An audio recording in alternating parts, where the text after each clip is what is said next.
Hey, Andrew. Yes, Stephen? You know how we romanticize the days of going out to our local video store and sifting through endless amounts of movies, searching for our favorite films, and maybe even finding some hidden gems? Oh yes, I know it all too well. That used to be my favorite thing to do. Unfortunately, everything is online now. Well, what if I told you that there was a place online where you could get some of them same thrills as going to the video store? Are you talking about Orbit DVD? I knew you knew what I was talking about. Orbit DVD is located in Asheville, North Carolina, and online with OrbitDVD.com, they bring you everything your physical media heart desires. Yeah, they have an awesome website that stays up to date with the latest releases from all of your favorite boutique labels as well as studio releases. Not only do they carry American labels such as Criterion Collection, Severin Films, Vinegar Syndrome, and Warner Archive, but they get routine shipments on imports from companies such as 88 Films, Arrow Video, Imprint, and so much more. And with the option to sell or trade your used copies for cash or store credit, they really bring that video store vibe to you. So go to OrbitDVD.com and stock up on your Blu-rays. And tell them Chasing Labels sent you.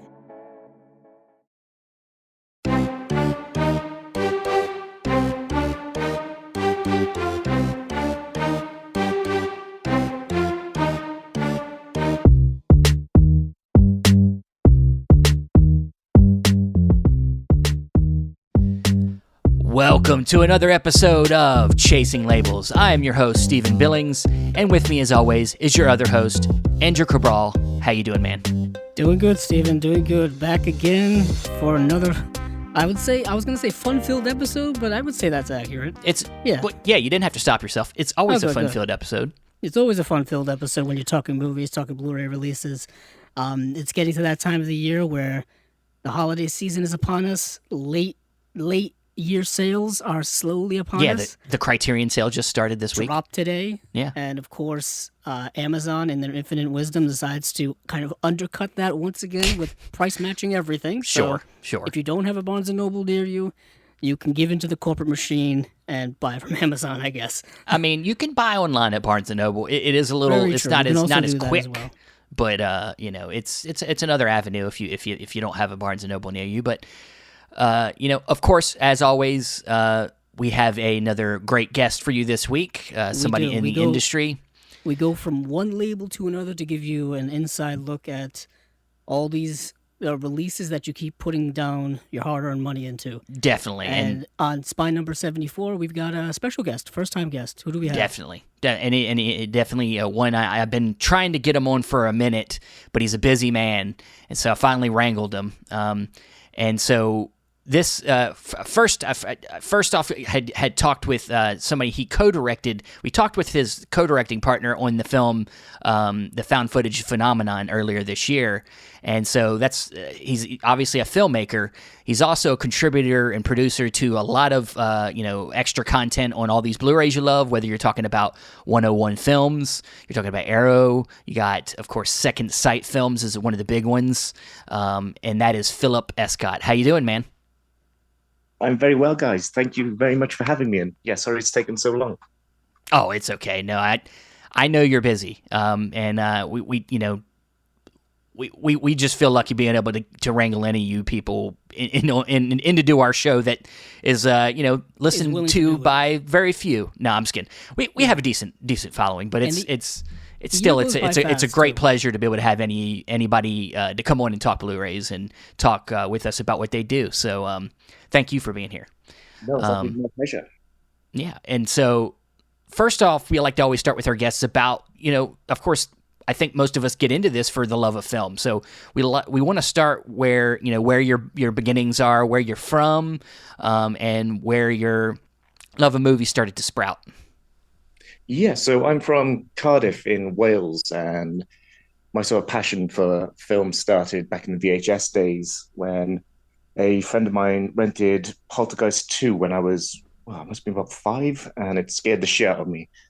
And ever since then, I've been a very avid fan of horror films and physical media. As that sort of the mom and pop rental days, I led into me coming of age in the late 90s and Mitching school, which Mitching in the UK is like dipping out of school, so ducking out of class. Yeah, yeah. I'd save my lunch money and not go to school, and then go into the city centre market. And there was this little stall that was run by a very nice gentleman who didn't care who we sold VHS to. So even like 13, 14-year-old me could go and pick up VHS that were, yeah, way, way, way outside of material I should be watching at that age. And Yeah, yeah, so it's stuck with me ever guys since. like that run them stores are probably like they don't have their own kids. They're like, I'm gonna do my own little bit of parenting on the side by giving them good entertainment. Yeah, exactly, man. And the dude would sell me some great stuff. Like that's how I got introduced to Cronenberg and all the greats like Romero. So yeah, they did me a solid by, breaking the law. It's what you got to do sometimes. Sometimes Yeah, you got to you have find to your break the law for cinema. yeah. Break it for cinema. Indeed, man. He's passionate about the arts. That's all I can say. Yeah, I wish we still kind of had that, man. I wish there was, us doing podcasts like this is kind of, I feel like, the closest we can kind of do for the public, because people don't like to interact with people out in public anymore, and there's no avenue for that, like film, like unless you're like meeting people at the movie theater, maybe, but like there is no video store, there's no, Best Buy has become nothing when it comes to movies, so it's there's like no real like public. I wouldn't say a public forum, but there's like how all those, I don't know, all those TV shows always have a place where like the teenagers hang out. You know what I mean? There yeah. doesn't seem to be any places like that. Well, like even that the for even the film malls, people. Yeah. even like the store malls and stuff like that here in Yeah. the U.S. really aren't built that way anymore. I remember in the '90s, malls on a Friday night were just packed with just kids hanging out. Teenagers hanging out. Yeah. So, what were some of the first films? I know you mentioned the one that scared the shit out of you, but what are some of the films that, as you got older and you got more knowledgeable about film, that were like seminal films for you, that got you more interested in maybe filmmaking itself? Oh, sure. Dawn of the Dead would be the biggest for sure. The first time Yeah. I saw that. Of course, you guys put that out at Second Sight, so you guys are probably super happy. Yeah, that was actually a dream come true. Yeah. But yeah, that film just literally changed my life. It was one of those films that it gave me nightmares for weeks, but I'd never had so much fun being scared. And those nightmares were just as fun as watching the movies. Like, I was reliving the film in my Yeah. sleep. And the Fly is another one. Cronenberg's The Fly. Just yeah, the balls to the wall gore that film contains was like mind blowing to me. And the practical effects and the love story, it was just like, again, like it showed that horror isn't just, even though it's balls to the wall with gore, it has more. And that was from a filmmaking's perspective, something that really interested me, because I'm a big Friday the 13th fan and Halloween fan and slasher fan in general. But that's like comfort food for me. But there are films out there that are like, a fillet steak in comparison. Yeah. Yeah. So, I don't know if you're a parent. Are you a parent? If you mind me I asking. am not, thank God, no, because I'd be a terrible parent. Well, I just had my first child, so like I'm already thinking about like what I eventually want to show her, to introduce her to film and things. But I guess this is a weird question to ask you since you're not a parent. But what are your feelings on introducing things that are maybe a little bit more adult to children? Do you think it's okay for kids to be scared like that? You think it's good for? I think it is. I think it's good that they have some of them experiences through movies, because it's better. It's more safer to be scared through movies than in real life. No, for sure, I'd be terrible. I'd be like, I know you're 7, but you're watching The Last House on the Left today. Yeah, please. Yeah, I'm sorry. Get over it. Yeah. Yeah, it's for your own good. So yeah, I say, absolutely terrible parent, and yeah, I'd let them watch anything. Yeah. I think that's what I'm going to be. I think I'm going to be a terrible parent too, and I think I've already started actually, because I think there's been a few times. I mean, she's 4 months old, but like I've had some things on in the room while she's in the room, and that are not things you would want them to be watching, But I'm like, look, I got to do this for the show. I got to watch this, and you're my whole life right now, so you got to be in the room. I'm sorry. Hopefully, this doesn't affect you too bad at this age. Yeah, hopefully you will not remember this. Yeah. Yeah, I'd just be the complete opposite. I'd be like, you're not watching any Disney movies or Marvel movies. So I draw the line. Yeah, I'm gonna be there kind of with you. Like, I mean, Disney, old school Disney stuff won't bother me so much, but like, yeah, I don't really want her getting too attached to like all this superhero stuff. It's not that I hate it all, but it's like it's just too much. It's you got too much of that going on right now. It's very singular minded. It's I did yeah. not. Getting I did not started know on it when about they're your. about five. They got like 30 years worth of material to catch up on. So Jeez. Yeah, Yeah. I'll say, Steven, by the time she gets, viewing age where she can start absorbing, you know, um, material, TV and movies and music and all that stuff, there's gonna be another at least 10 of those movies Well, I was gonna for say her. I'm not that far behind, but I already feel the weight of it. Like if I wanted to like try to catch up on all these comic book movies, especially Marvel, like I'm like, okay, so I got to go back and watch them new TV shows or them five. Like it's just too much. It's too yeah, much. the last one I watched was the Franchising's. sorry, dude, go on. Oh, no, it's okay. I'll just say franchising has morphed into something that's gargantuan now when it comes to material that we know of. It's no longer there's no longer just three movies and you're out. It's How six how long movies and can we three make TV this shows. happen? Like, yeah, Because Yeah, people would roll their eyes back in the day at like how many Friday the 13th and Halloweens there were in Nightmare on Elm Street. But now it's, yeah. it's like, yeah. what, Now how it many pales in Marvel movies are comparison. there? And funny enough, it's like I mean, like I know some of these movies are really successful, but it's like, damn, these horror franchises. The reason they keep making them is because they're successful too, but on a way lower budget. Yeah, and you Like, don't need to make one every 6 months. yeah, yeah, Well, exactly. in a way, horror was decades ahead of the curve. Ahead of the trend.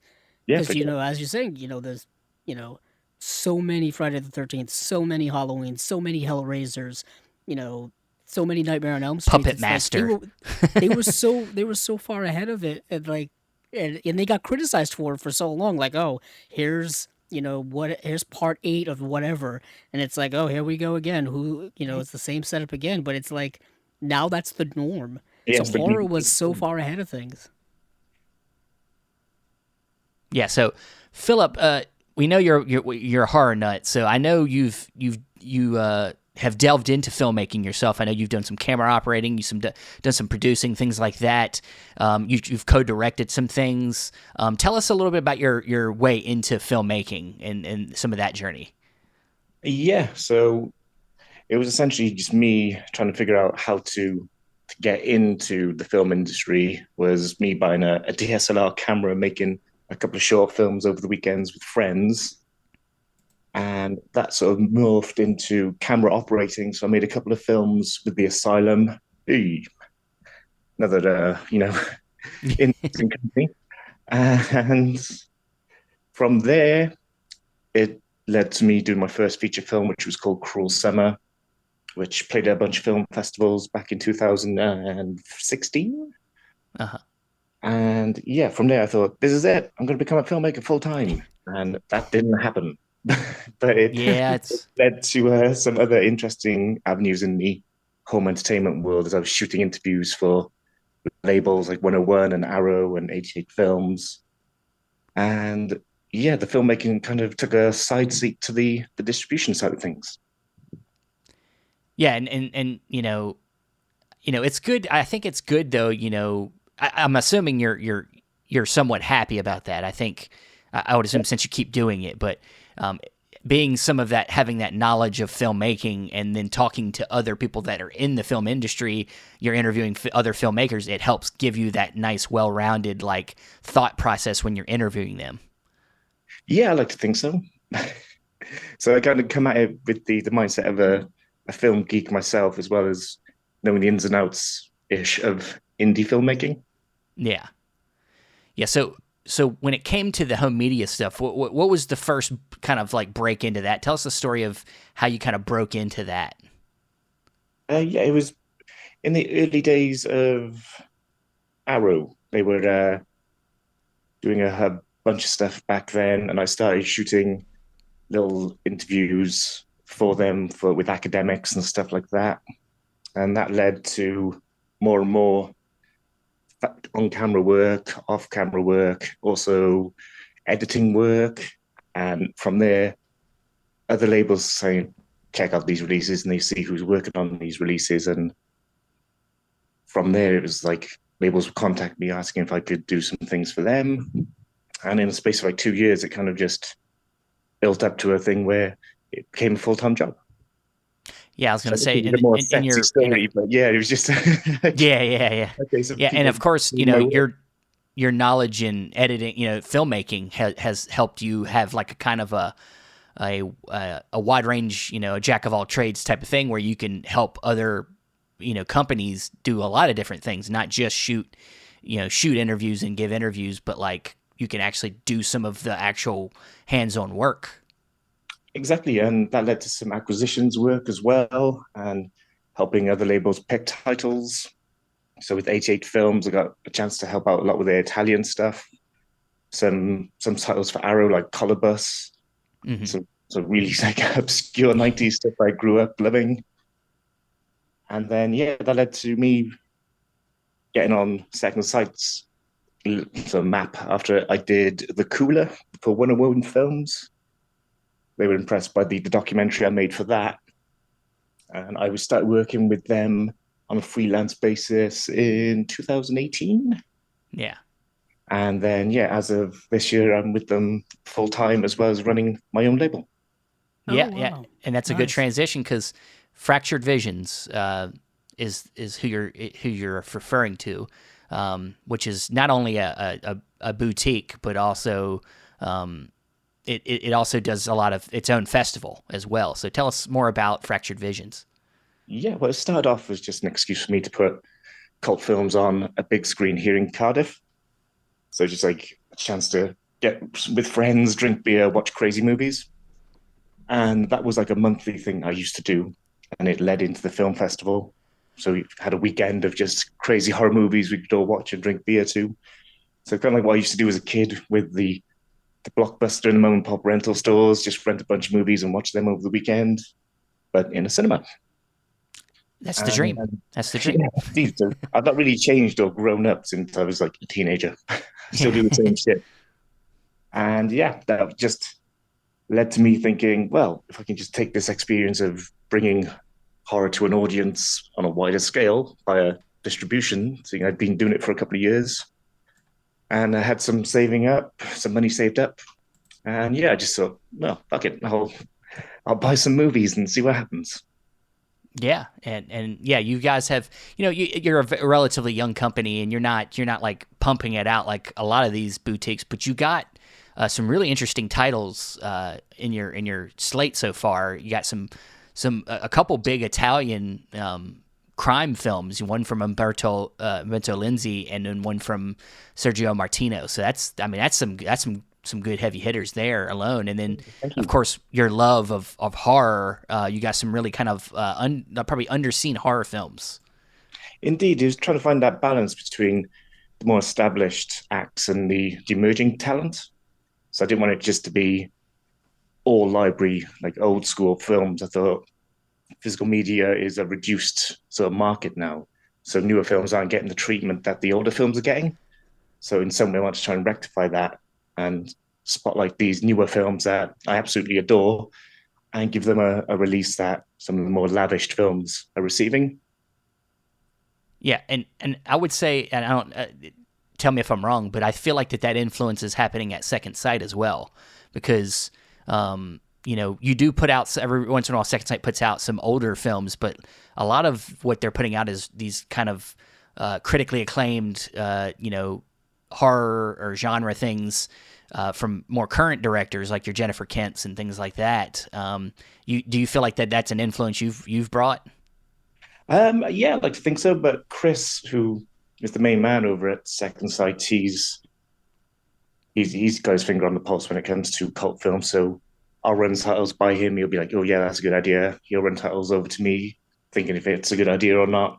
So it's a bit of a back and forth, and like stuff like the Nightingale, that was all Chris, as well as the Babadook. But I've Yeah. brought some interesting titles that are going to be coming out next year, which I can't talk about just yet, but it is going to make a lot of people happy, I think, especially if you're into very violent, gory movies. Well, you guys got some that have been in the works for a while that I think we're finally going to hear more about soon. And we know you're working on the Texas Chainsaw Massacre 4K. Oh, yeah. And then you also have The Hitcher that should be coming at sometime, I think, early next year. And then the George Romero's Martin, which I know has been in the works for a while. Tell us, is there any updates about any of that? Yeah, so Martin is very nearly done. I think we should have pre-orders going up around about Christmas time, so December-ish. Fantastic. And yeah, the plan for The Hitcher is the restoration will hopefully be done by February, but that could just be the first pass, so it could just be a few more months until that's all done. But the extras, they're all in the can, it's all good to go. It's just waiting on Rob Harmon to okay the new restoration. Yeah. Nice. I know those have been in the works for quite some time. All kinds of hiccups, problems, issues arise when it comes to certain films. Is it a frustrating process when you kind of hit certain roadblocks when it comes to much anticipated stuff? Yeah, like with the Hitcher, like no one knew where the rights were for the longest time, but I was able to track them down when I was in the Berlin film market a couple of years back. And then from there, I was like, obstacle number one, like, yes, we got the Hitcher, finally. And I was like, yeah, but no one knows where the camera negative is. So it's like, how do you lose like the original camera negative to the Hitcher? I mean, it was believed lost for years. And then it took about 2 years to actually find where the camera negative was. And yeah, it was with HBO in New York this entire time. Wow. Of all places. I was actually just going to ask if you could say where it was, and it turned out to be in one of the most famous places. A very big company had it this entire time, yeah. Unbelievable, because I know they had done... It's funny enough, it's almost not surprising, like... Yeah, it's like the last place you'd think to look. You know, but big companies hold on to good stuff all the time, and they don't. And they probably don't even know what they have. They don't even know, yeah. Because archiving is, I feel like that's something that maybe they just don't prioritize, or if they do, they don't share it. What they have, I don't know. I don't know how the field is when it comes to sharing elements, acquiring elements, or like if certain companies are friendlier than others. But I know that was an issue for a while with the Hitcher. It was just finding the elements for it. And I know there's obviously been, releases of it before I think Blu-ray and of course DVD, and obviously they just maybe didn't even utilize the original camera negative. So in a way, this is going to be a truly brand new aesthetic look at the movie. The previous releases are all from the interpositive print, so it's really oversaturated. But it goes back to, I was speaking with Bill Lustig a couple of months ago, and he was saying when he was working for Anchor Bay and they were working on restoring Halloween, like no one knew where the negative was for that. And it was found in like some guy's garage on the floor somewhere. It's like, what? The original camera negatives, Halloween, was just in some random guy's like garage? Huh? It almost upsets you, like you're just like, what? It's like, who let this go? Who let this just go? Like, how did you get this? Yeah, no, Steven, you're going to have to maybe refresh my memory here. Maybe not.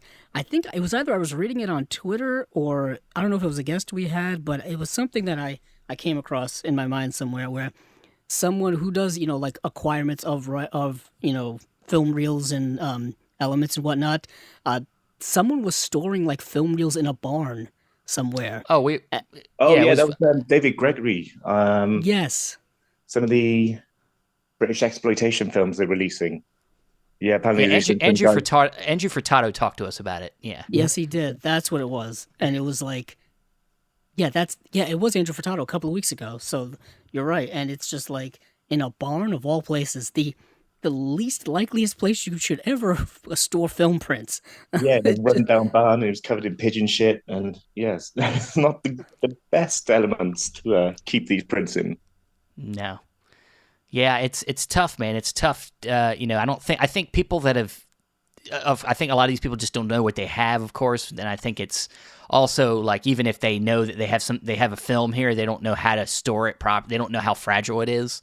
So it's like, they think they can just keep it in this can and it'll be all right. But it's like no, it's got to be like the in right temperature. It's got to be, a right temperature, right environment, and even then, film still deteriorates over time. I think it's all about kind of slowing down that deterioration, and then also, if it needs restoration work, if it needs any type of maintenance, like it needs to be addressed professionally, or well adjusted, or else you just end up losing those original elements. And we talk all the time about a lot of these releases, they just don't have access to original camera negatives because they're just gone, or maybe they're just too damaged to work with anymore.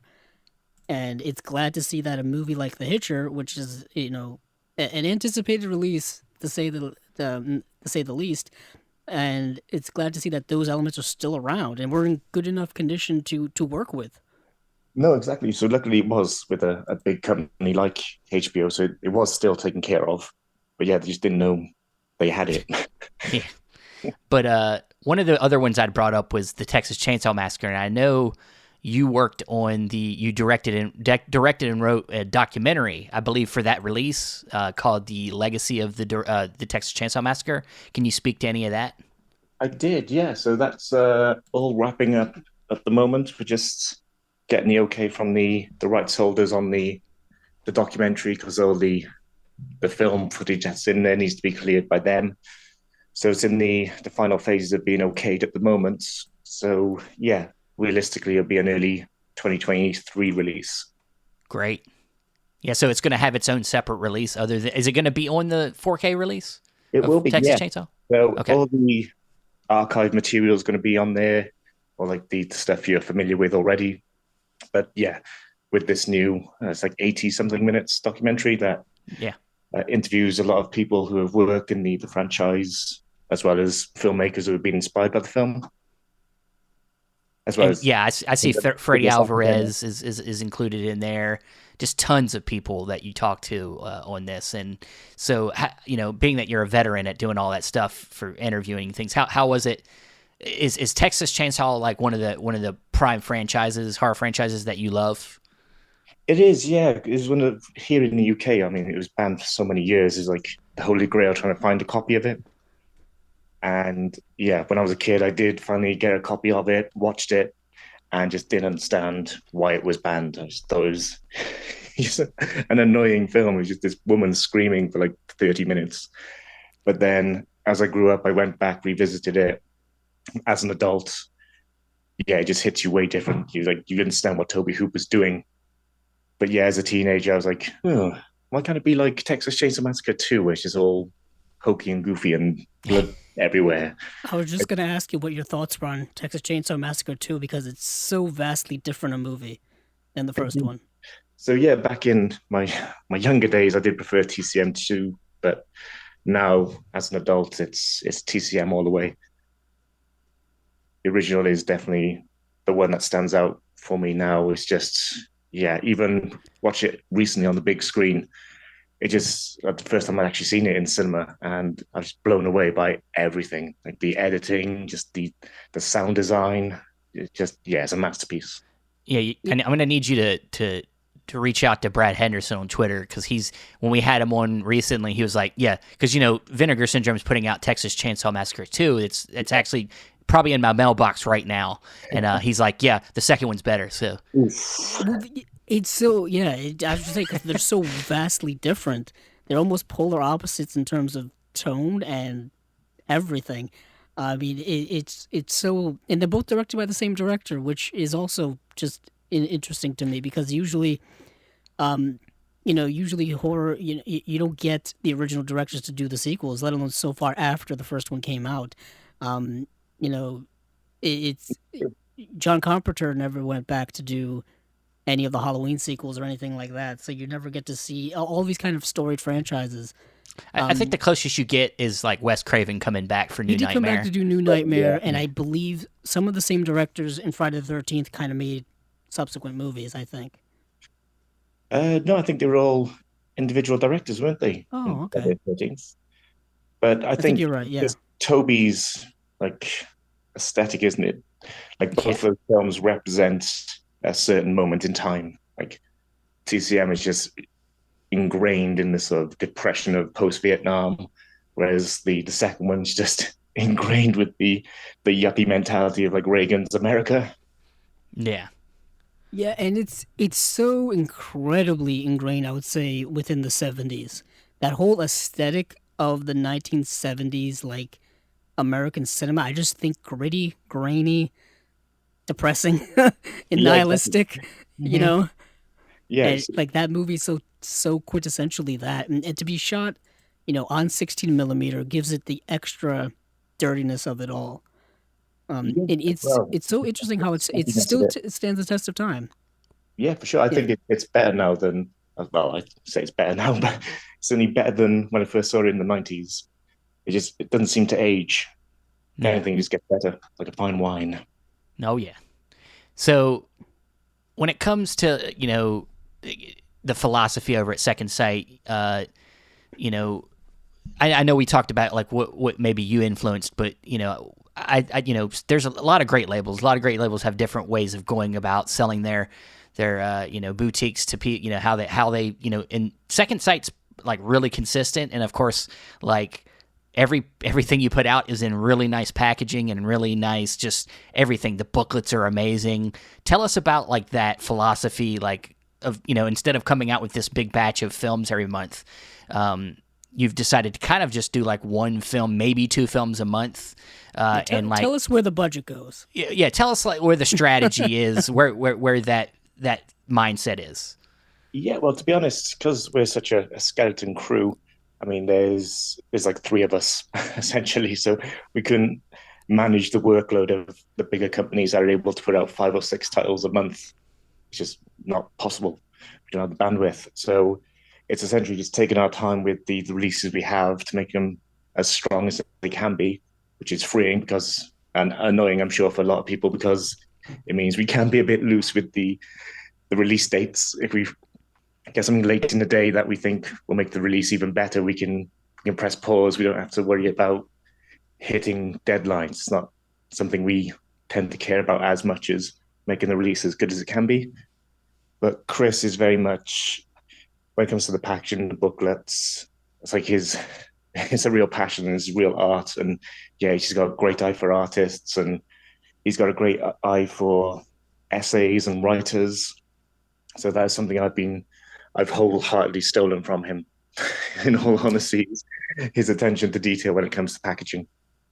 Yeah, because the people people like us that buy this stuff, I mean, I think me and Andrew are on the same page. We both very much try to make sure we remind people that we do this because we love movies, and yeah, there's a lot of impulse buying because you might like a certain label a lot, so you just want everything that they got, but the packaging and all that stuff makes it more special to us.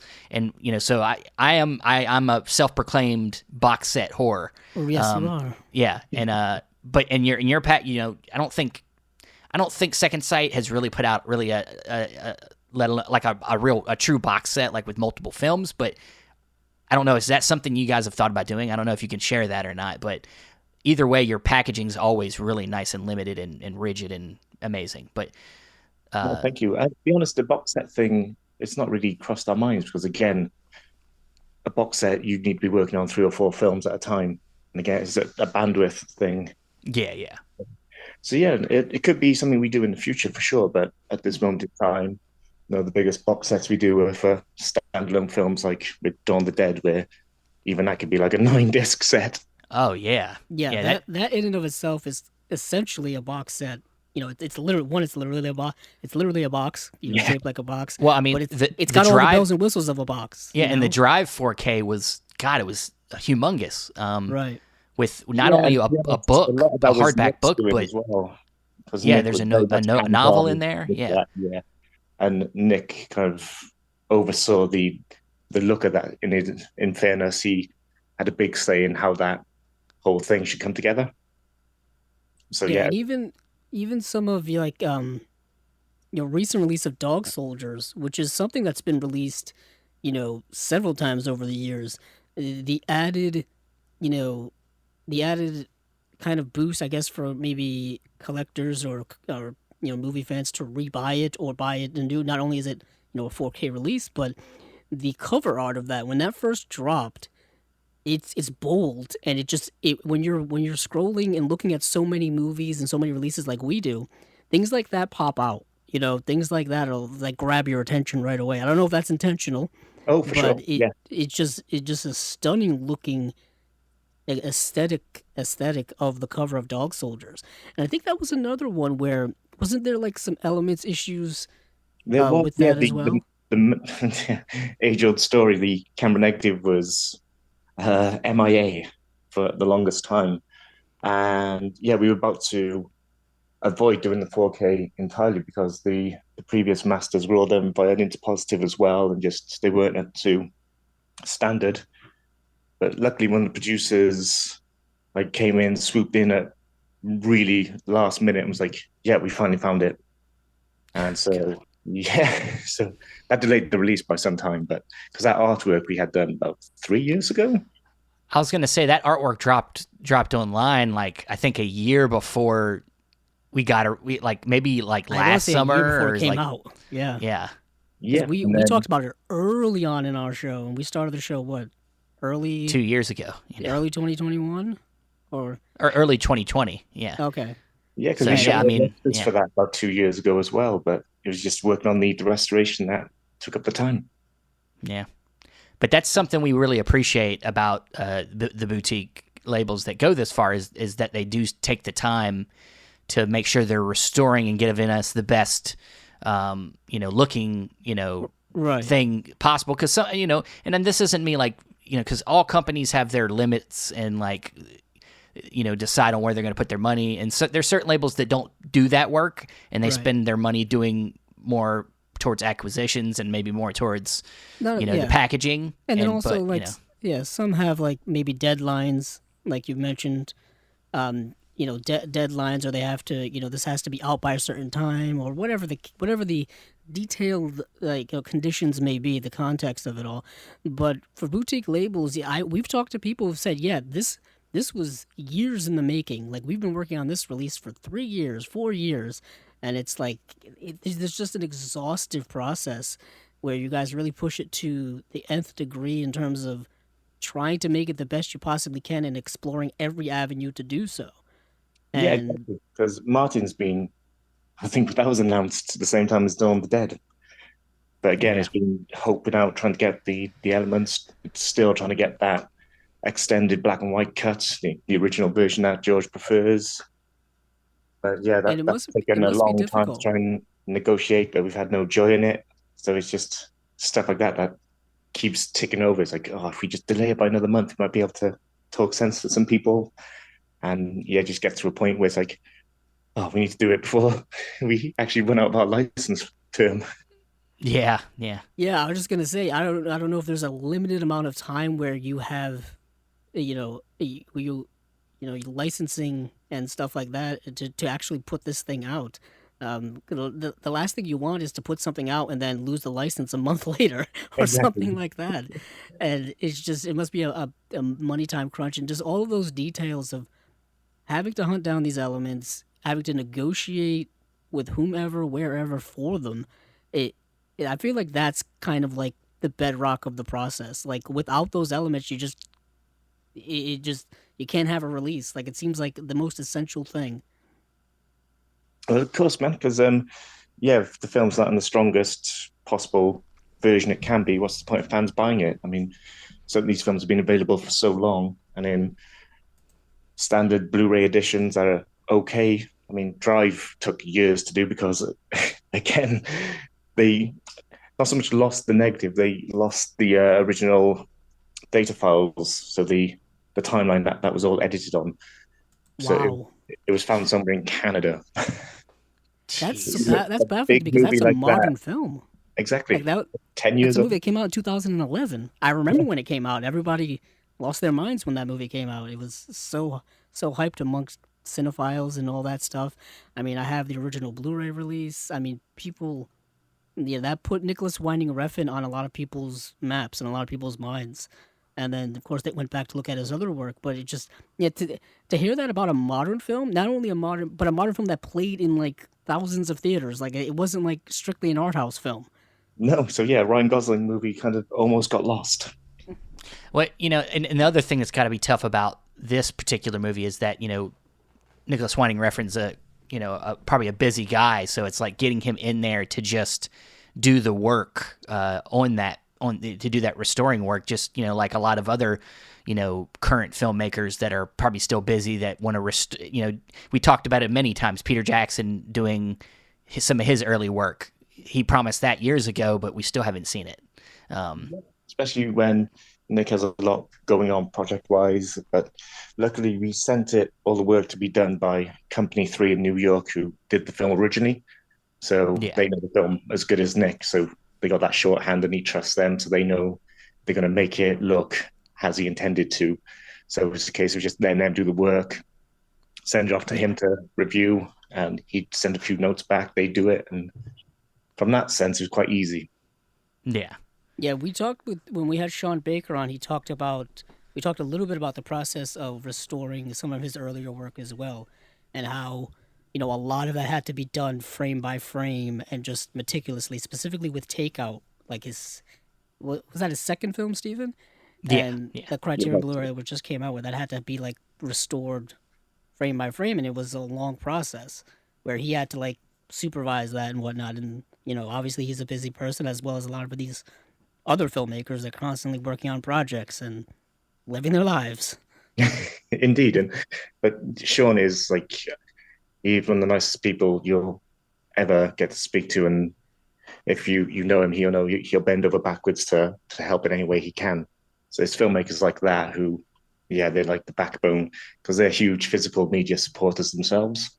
Oh So yeah. they appreciate the effort that goes into these, and if it's their movies that are being supported, it's like, yeah, why wouldn't I help you guys?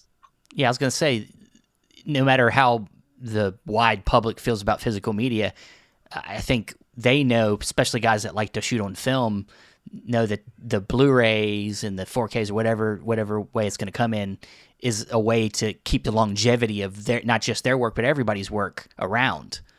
Yeah, it's closest to resembling what it should have looked like in the theater, especially on UHD.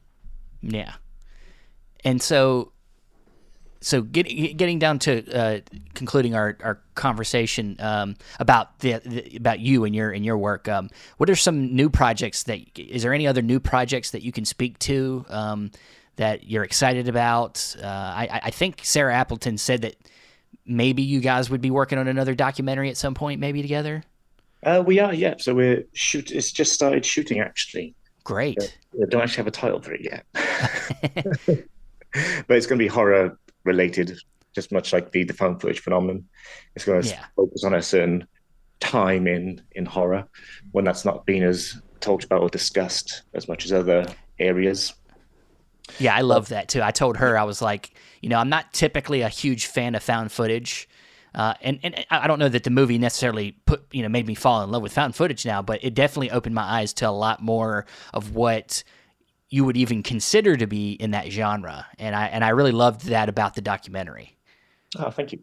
So yeah, that's for me. It was like the interesting part of it was the history and how horror has evolved and sort of created found footage over the years. So I wasn't the biggest found footage fan. Like I love Blair Witch, kind of the Holocaust, Wreck, the big ones, Lake Mungo. But yeah, if you asked me to name like 15, I'd struggle. Yeah. Yeah.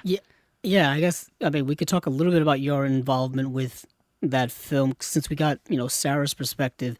What was kind of like the impetus of you wanting to get involved in that project?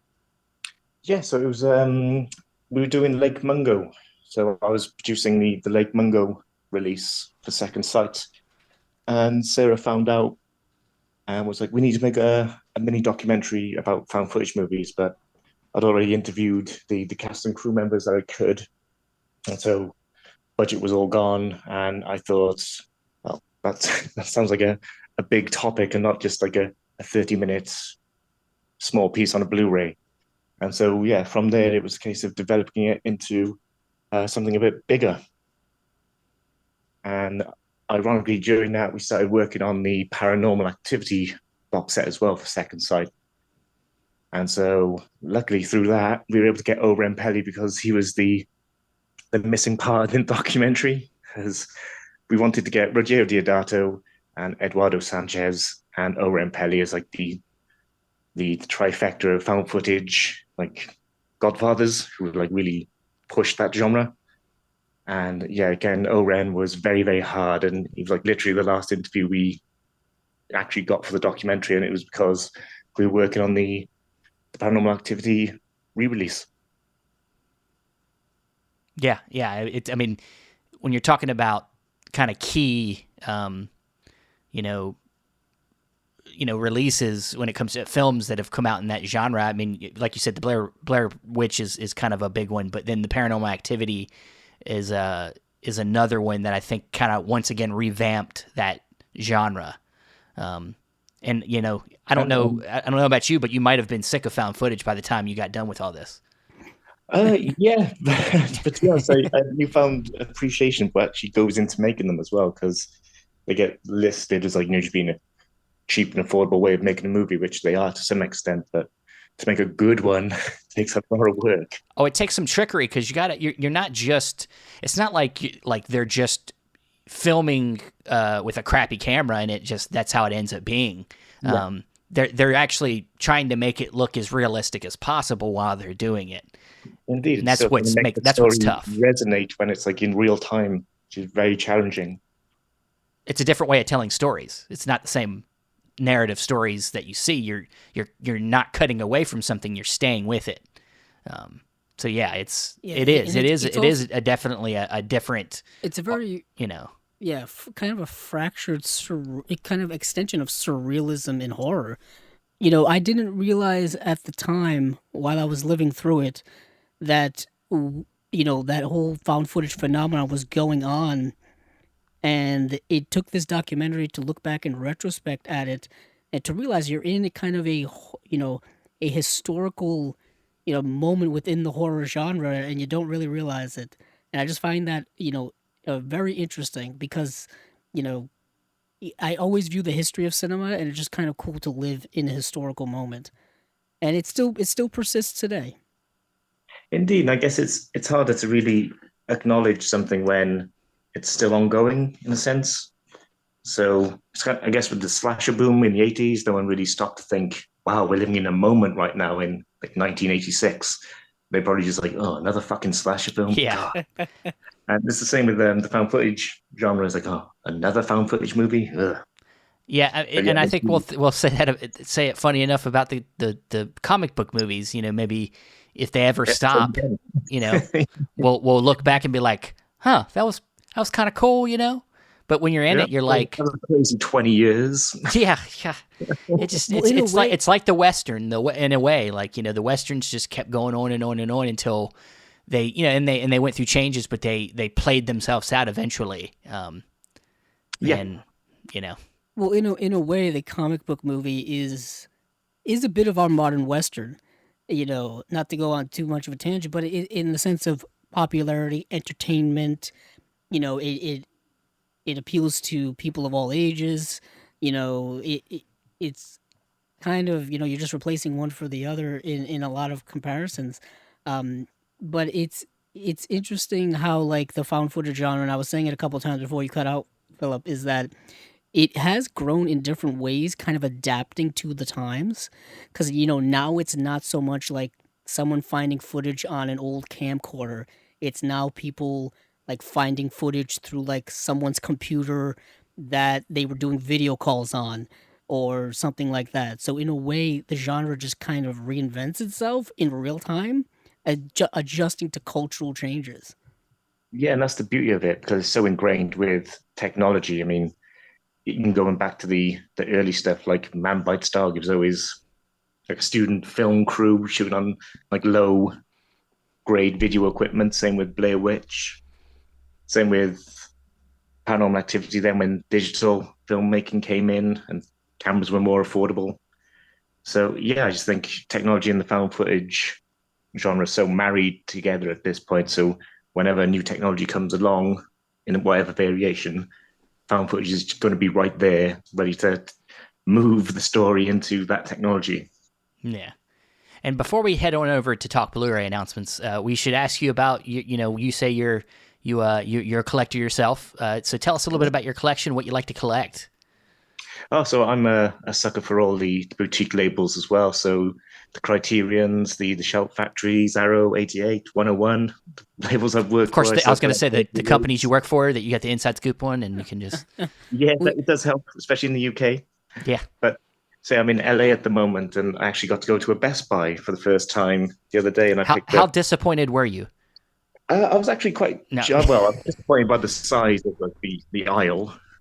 I'm not going to lie about that. But I picked up some goodies, man. I got Night of the Living Dead on UHD. I got Charles UHD, the Alligator UHD, the Piranha UHD, Friday the 13th UHD. And I had to stop myself there. I was like, "That's okay, man. You didn't have to. You didn't have to stop, man." Ironically, I went to my local Best Buy and I saw all of those on the shelf. All of those were on the shelf, and I was actually surprised they had them. Sadly, as things have gone, my local Best Buy went from having 2 aisles of movies down to 1, and it was like, mine's down. The ones near me are down to like one side of an aisle, not even like a 2-sided aisle. Goodness. Like it's now we got 2 sides and just a lot of like, those not standees, but you know what I mean, like those median, the median things and like end caps and stuff like that. But I'm glad you found some stuff, Philip. Those are, Alligator is actually something I've been having my eye on for a while because Justin Beam, who we had on way back when, he did the special features for that, and I think for Piranha as well. Oh, nice. Yeah, and those are 2 films in my collection. I've never owned either of them. Oh man, they're great. Oh, Alligator was actually a film I was contemplating acquiring when I first started Fractured Visions, but then they announced it UHD, so I was like, nope. How tough is it to know where to start? Like, it's like you start a company, you're a new company, and you're like, okay, so where do I go get? And then if there's like something you want, and you like keep getting stopped, like, oh well, they already have it. Oh, where does that happen a lot? It can do, yeah, for sure. But luckily, because I'm based in the UK, if there is a US release, I don't mind taking the UK side of things. But when it was like they announced the UHD, I was like, nope, because I wouldn't be able to afford to put a UHD out at this point in time. So it's like, yeah, you win that one. Yeah, I'm gonna get you back later. Yeah, I'll get you back later with something else. Alligator's great. Robert Forster. I keep saying this over and over. I'm so glad that we're getting a lot of his movies. Man, he always gave me it all. Yeah, out in great quality. Yeah, Walking the Edge is another one. Walking the Edge, which I didn't even know he was in until I started watching the movie. And I was like, Robert Forster's in this? This is just a double bonus. Yeah, the dude was an absolute dynamite actor, man. He's one of those great character actors that no matter what the film, he give you 110%. Most definitely. But let's do it, man. Let's get into some announcements. We don't have a ton, but we got a few goodies here. I guess I don't say we have a ton for us, but we're gonna probably talk about like a good 20 or so movies, just running them down. And so you ready to get started, Philip? I'm ready. Let's do it. This is almost like a Who Wants to Be a Millionaire? Yeah. Bring the lights down. All right. So where do you want to start, Andrew? Well, I guess, we were just talking about a couple of Shout Factory releases, so we'll just stick with some Shout Factory stuff. Let's do it. So Shout Factory and Scream Factory are, more than the same company. They're putting out some stuff. So first up is the, speaking of Dawn of the Dead, but this is not the classic George Romero Dawn of the Dead. This is the Zack Snyder remake. Is getting a 4K UHD release. This is a 3-disc set. You're getting the unrated cut is the one that's going to be in 4K. The theatrical cut will be on a subsequent Blu-ray, and then there's going to be the unrated cut on a Blu-ray on its own as well. This this came out in 2004, I believe. I've owned this a couple of times. I'm actually glad that this is getting a deluxe release. Because I know the original Blu-ray, I think, didn't have any special features at all, which kind of sucked. And I think they released a special edition Blu-ray after, like, years later. And so this is kind of just like the upgrade of that. Oh, yeah. So, Philip, it's going to look better. Being a big fan of the original, how do you feel about the Zack Snyder version? You know what? I saw it in the theater when it came out, and I had fun. I'm not gonna lie. I know it doesn't hold a candle to the original, but it's a fun movie, man. There's no denying that. And yeah, I haven't seen it since the DVD that came out way back when. So I'll definitely be getting the UHD. Yeah, it says Yeah, it's struck from a new 4K master from the original camera negative from this year, actually, that they Sweet. done. So that's gonna look at least really, really the Zack good. Snyder version's definitely a more kind of, you know, Modern. amped up version. Oh, sure. It's Dawn of the Dead on crack or Yeah, meth. it's almost like taking Danny Boyle's 28 Days and fusing it with the Dawn of the Dead movie, like that kind of Yeah, because intensity. it has the doesn't it have the fast, like almost rabified zombies in it? Yeah, It does. Yeah. yeah. And when you 'Cause, yeah, get a they scene, and when you get a scene where a pregnant woman has a zombie baby, I mean that's, you know, it's some trauma material right there. yeah, Yeah, yeah, a little exploitative. But I still like I like the concept of setting it in a mall, setting it in like an isolated location, just trying to survive. I feel like that's just a great concept. I'm actually surprised they haven't remade this once again, because it's been what 18 years now since it came out. I just feel like within You're the horror genre, they keep remaking them every 20 years or so. Yeah, they seem to be fixating on Day of the Dead, don't they? They turned that into a TV show recently. yeah, yeah. Yes, yes. Which is Well, to terrible. be honest, I would say I don't know what you think about this, Philip, but I think we maybe are getting to the point. Maybe if The Walking Dead ends, Well, it is ending. well, It's in its okay, final so season. if it's ending, if the zombie shows are going to end, we might be in time for a break on zombies. You say that, Steven. But I don't think that's the case because the Last of Us HBO series is coming out in January. Oh and shit! It's Another not one. quite zombies, but it is that plague type of like dystopian atmosphere, where there's a disease, there's a pandemic, there's something that turns people into monsters. Kind of. I'm still for the Tom Savini remake of Nightmare City. That's what I've been waiting for about what 8 years now. Oh, gee. Yeah, I've had that conversation with a bunch of people. We need to have more remakes of movies that like just need a little bit of either movies that didn't end up being good that just had good concepts, or like some movies that just didn't really have quite the budget that you were just like, okay, if it just had a little bit more going for it, like it would have been even awesomer. Like, that's what I want to see remakes of, not like the same stuff that was already good in the first place. Like a lot of the Japanese horror and stuff like that. Yeah, I find myself going back to the original Japanese horror films and never watching the American versions. Like, I don't think I've ever seen The Ring, but I've seen Ringu. I've seen The Grudge, but I've never seen the American version of The Grudge. I don't know if that just makes me How do you feel about weird. a lot of them horror remakes? Yeah, the J horror stuff I didn't enjoy so much because they PG-13 did, didn't they? And it's just like, why are you Yeah. doing that? These are like adult movies, so like, why are you dumbing them down? Yeah. But yeah, there was that period where, like, well, Alexander Ayar pretty much dominated remakes for a while with The Hills Have Eyes, which I thought was awesome. Piranha 3 Double D, which I thought was awesome. And Mirrors, which I thought was not so awesome. And again, just Yeah. adapt. Is that the Kiefer Sutherland film? That's the Kiefer Sutherland, Horror. and I was a big fan of him from 24, and I was like, oh, he's gonna do a cool horror. He's gonna do a horror movie. He fucked that up. It's not. Oh yeah, I think we've Philip, we've talked about this so many times where like the 2000s they just kept remaking horror films. Like Nightmare on Elm Street they did a remake in 2010. Friday the 13th they did a remake in 2009. It just felt like they were just going remake crazy. They even did it with Texas Chainsaw, which we talked about earlier. Indeed, it's just like Platinum Dunes just dominated horror for a while, just revisiting films we all know and love. Yeah. But Yeah. some of them did. I did like the TCM remake just because of how violent it was, and Oh, ditto the I agree with you. Actually, I actually, my wife hadn't seen it, and I introduced it. I was like, if there's one of these ones that you might like, it might be the updated Texas Chainsaw Massacre, because it's actually kind of fun. It's it's slickly made, and it's it's nice and gory, and I actually enjoy going back to that one as well. And then they did, yeah. And then they did, I think they did a prequel, Texas Chainsaw the Beginning. Dude, they went off the rails, After man. They did a that. 3D. They did a. They did Oh a, yeah, that was Did a later. That was during the 3D craze, where that 3D is actually supposed to be a sequel to the original, if I remember Yeah, correctly.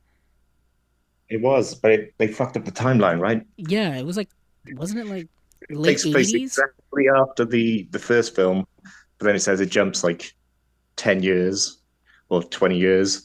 But it's like 2010 when it should be like the 90s. it's yeah, it's fine. It'll get remade again, eventually. That's what Well, they do with they these. just came out with one this year. Yeah, I didn't know. they? I know. On Netflix. Yeah. But moving on, let's move Yeah, on. let's to move on. something- We're going down a rabbit hole. Yeah, let's move on to something completely different. Wrath of Man getting a 4K Blu-ray. This is the recent Guy Ritchie film, starring Jason Statham. And this came out recently. 2021 this came out. I remember when this came out, and it's only gotten a Blu-ray release so far, and never it was one of those that Warner Brothers decided just not to put out on 4K. So I guess they just sold the rights to This is kind of an odd pick, but I mean, it's kind of a random Guy Ritchie movie. I haven't seen it, so I don't know anything about it, but Oh Yeah, I yeah, don't I've get seen that. it. Is Guy Ritchie really desirable in the collector's market? I buy his movies when they're affordable. Like I think I bought what was it? What was the one he did before this? The Gentleman? What was it called? yeah, The Gentleman, Yeah. Yeah, I bought that on. I bought the 4K on Black Friday for like $8. so, so I guess. but yeah, counts. some of his early films I think get some of the boutique treatment, kind of like Yeah, I know Snatch Snatch has a very and good. Snatch apparently has a very good 4K. That's out. then Lock, Stock, and Two Smoking Barrels. I think gets some. Lockstock would be. I don't think it's out in 4K yet. That would be a nice one. Revolver I think is underrated. And we almost got Lock Stock for the second sight. Oh wow. But saying, no, we're going to do it at some point. And that was about 3 years ago. Well, yeah. I guess they're getting around to it. But yeah, I'm not. I haven't seen this film, so I can't really speak to that one. But the next one I have seen, and I think probably Philip's seen this one, starring Vince Vaughn, Freaky. Yeah, loved it. So in cinema. With Yeah. Catherine Newton, who's kind of a young rising star, and it takes the whole Freaky Friday thing and puts it into the horror genre, where Vince Vaughn is a serial killer, I think, that escapes from prison, and then he and Catherine Newton's character like swap bodies. Yeah. So it's the serial killer inside of a teenage girl's body, and then a teenage girl inside of a serial killer's body. Which is almost not weird. No, I'm just kidding. Yeah, it's very Some weird. teenage girls are, like Well, serial killers. Gee, that's a stretch. Like a teenage girl. I love the concept, and I love the way they played with it. They made it dark, but they also made it light and kind of a horror comedy. I dug it. Yeah, same. But moving on from there is another horror film. Now, is this Steven, do you think this is pronounced Ouija or Ouija? I feel always it's said Ouija. I always Yeah, said Ouija Ouija. because of a Ouija board. Yeah. Yeah. And yeah, they're putting out a 4K UHD of Ouija, and I think there was a sequel to this as well. I can't remember if I've seen this movie or not, and I honestly don't want to look up if I did.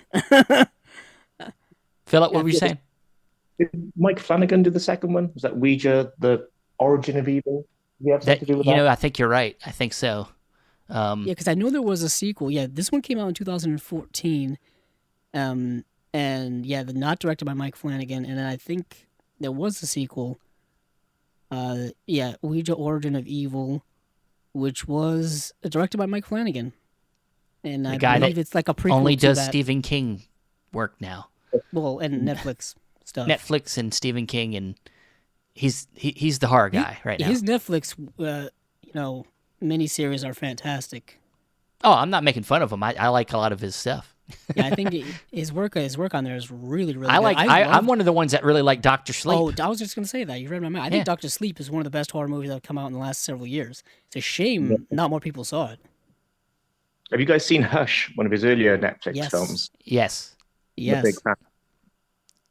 Yeah. That's the one where the girl's deaf. She's she's staying in that house, and that guy comes. That He's home kind of like invasion type stalking of. her outside. Yeah. Yeah. That's good. It is. Even his earlier film Oculus, I thought was Oh really yeah, good. Oculus. I remember Yeah, seeing Absentia. Can't remember if we had to watch it for the show or not, but I remember we watching it. yeah, Second Sight put that out when it first came out. So Mike's been a big fan of the label as a result. We've been wanting to do some of his other stuff, but Netflix like, no. They Yeah, must. They definitely they own got a his hold of stuff them now. now. They Yeah, definitely own his stuff now. Uh, but yeah, yeah. So Ouija, Ouija, it plays on the idea of that game that you can contact the dead with, I guess. It's or you're getting contact with like a demonic presence or something like that, I believe. Yeah, a group of friends must confront their most terrifying fears when they awaken the dark powers of an ancient spirit board game. Yeah, That's Ouija boards for you. Uh, but to a newer horror to an old one. Let's talk about They Live. Getting a looks like a steelbook, oh 4K. Ah, no. Yeah, yeah, They Live is I mean, yeah, it's coming out with a steelbook in January. I think it already has a 4K which came out last January, so they're going from January to January's. January of 2021. They Live is classic John Carpenter. oh yeah. It's Roddy Piper. It's Keith David. I have the Blu-ray they put out several years ago from the Scream Factory line. I never upgraded to the 4K. Um, not because it's not a good release. I just didn't do it. Although I want to, but they've since released like all of those early Scream Factory collector's editions in 4K, or at least they're trying to do that. And it's just one more thing where I'm like, do I need to upgrade right now? Do I not need to upgrade? It's still one of those collector's things, Steven. It is. It's always an issue. And so Philip, I'm assuming big John Carpenter fan. I am, and yeah, I have all of his UHDs. So Studio Canal put out a whole bunch of them Yes, in they the did. UK. Beautiful Those are big box those sets. are beautiful. Like, weren't they like were they white box sets or Yeah, silver box sets? Yeah, that's them. yeah. They Yeah, had stuff like The Thing, the um, fog. The Uh, Fog, Into Escape from New Darkness. York. yeah, Yep. Prince of Darkness, Escape from New York. Shout Factory is starting to put all of those out now. Yeah, because I know they've put out Prince of Darkness. I know they put out the Fog. I think the Fog just came out recently. Um, yeah, so this is another one. But the Shout Factory is funny because they'll put out steelbooks of releases they've already released, and then sometimes they'll put out steelbooks that'll have remastered versions of the movie they've already released on Blu-ray, and it'll be an upgrade over that early Blu-ray, but I they think won't they really just tell did you. that. I think they just did that with The Howling. I think. They initially did that with Piranha. The Piranha, they put out a Blu-ray at, I want to say 2010 or so, 2011, and then they put out a steelbook of Piranha with a remastered, like a 4K remaster of the movie, and then that steelbook went out of print, and then now they've put out a regular 4K of Piranha, which Philip bought from Best Buy, and I saw at my Best Yeah. Buy. So it's like there's so much confusion when it comes to their releases. I find. They did it with Halloween as well, right? Put them out on Blu-ray and then re-released all of them on UHD recently. Yes, Yeah. they did. They came out. They've come. Halloween's got to be one of the most re-released horror franchises ever. I feel like I talk about it all the time. Yeah, Um, that and Evil Dead. Yeah, yeah, God, Evil Dead. Yeah. I think Evil Dead just got another release. I think from somewhere. Well, yeah, Uh, Army of Darkness had just got put out again on. I believe it just got a 4K release. I think from Shout Factory or Scream Factory. Yeah, it's yeah that. Ironically, the one that people want a re-release of the most is the Nightmare on Elm Street movies, and that's the one that just doesn't get re-released at all. It's But like it's got. the rights are tied I up. think it's a on that. rights issue. I don't even know who put out Yeah, but that Blu-ray collection. New Line, but New Line, yeah. And we all know Warner Brothers is all messed up right now, so who knows what's going on with them and New Line. But yeah, They Live is getting a cool steelbook, great cover, Roddy Piper, Keith David kicking alien ass. But moving on from there is they're putting out a Jackie Chan collection, Volume 1, 1976 to 1982. Some people are loving this, and some people are kind of not bemoaning it, but just because, Steven, I know even before we started the podcast, you've been collecting the Jackie Chan back catalog from like Eureka and 88 films and all that Yeah. kind of stuff, and you're not the only one. The thing is that I already own, I think, all these.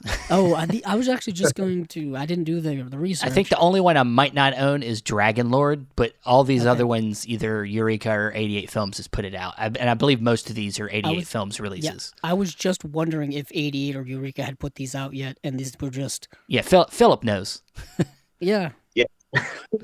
They've done pretty much, yeah, unless you get into like the really obscure like stuff he was doing for Lo Wei, half a loaf of kung fu or whatever. Then if it's bigger films, then yeah, they'll have UK releases for sure. Yeah, so it seems maybe Shout might have the rights to be able to put the US versions of all these out, maybe. So, you know, people that don't have Regent Freedom, you know, this will be their chance to get some Region A editions, I guess, of all these films. But we keep pushing it, man. We keep telling everybody, get a damn Regent Free player. I know it's not. They are very affordable. I mean, They obviously, can be. if you don't want to, spare the expense, just keep going Region A as much as you can. But this set is a 7-film set. It's got the Killer Meteors, Shaolin Wooden Men, To Kill with Intrigue, Snake and Crane Arts of Shaolin, Dragon Fist, Battle Creek Brawl, and Dragon Lord. And this is coming out in January. And this is part of their Shout Select line. Those are all numbered, and they're way above 100 now. They're way out there. Right there next to Little Big League, as I like to bring it up. Nice. Little Big You Leagues can in put the it Shout right on the Select shelf line. right next to it. And Nighthawks from Nice. Stallone. Nice. What did I buy recently? Oh, I got their Shout Select version of Holy Motors, which is Yes. number 55. So, yeah, I know a lot of people probably collect them all in order. I have a few of them in my collection, but there's just so many of them at this Yeah. point. Yeah, But- actually, I went for one of their selects when I was in Best Buy. They had a Platoon there. I was like, Yeah. yes. do They had Platoon, and my Best Buy actually had their 4K release of the first Bill and Ted. Oh, sweet. And then now they got the 4K, the 4K out for the two, I believe, right? No, I think they only put the first one out in 4K. That's what I was mentioning. Oh, wow. The first Bill. Yeah, I remember they came out with that box set of the first two movies. That's which what is I part of their have. Shout Select Yeah, line. yeah. And then recently they announced the first Bill and Ted is getting its own standalone 4K release. Not even a slipcover, just a regular black 4K case with Give the them same time. Bill and Give Ted them time. artwork you've always seen. Give them time. We just talked about they live back-to-back years. I of- know. I kind of disappointed they didn't just upgrade that original set into 4K. I know that I don't think they have the rights for the third film, which just came out, so that I think you still have to buy separately.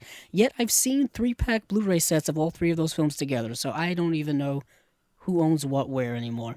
But Steven, where do we want to move to next? There's not much to. Well, let's gander go at. through a couple keynotes before we hit to Okay. the Vinegar Back to Syndrome partner old- label.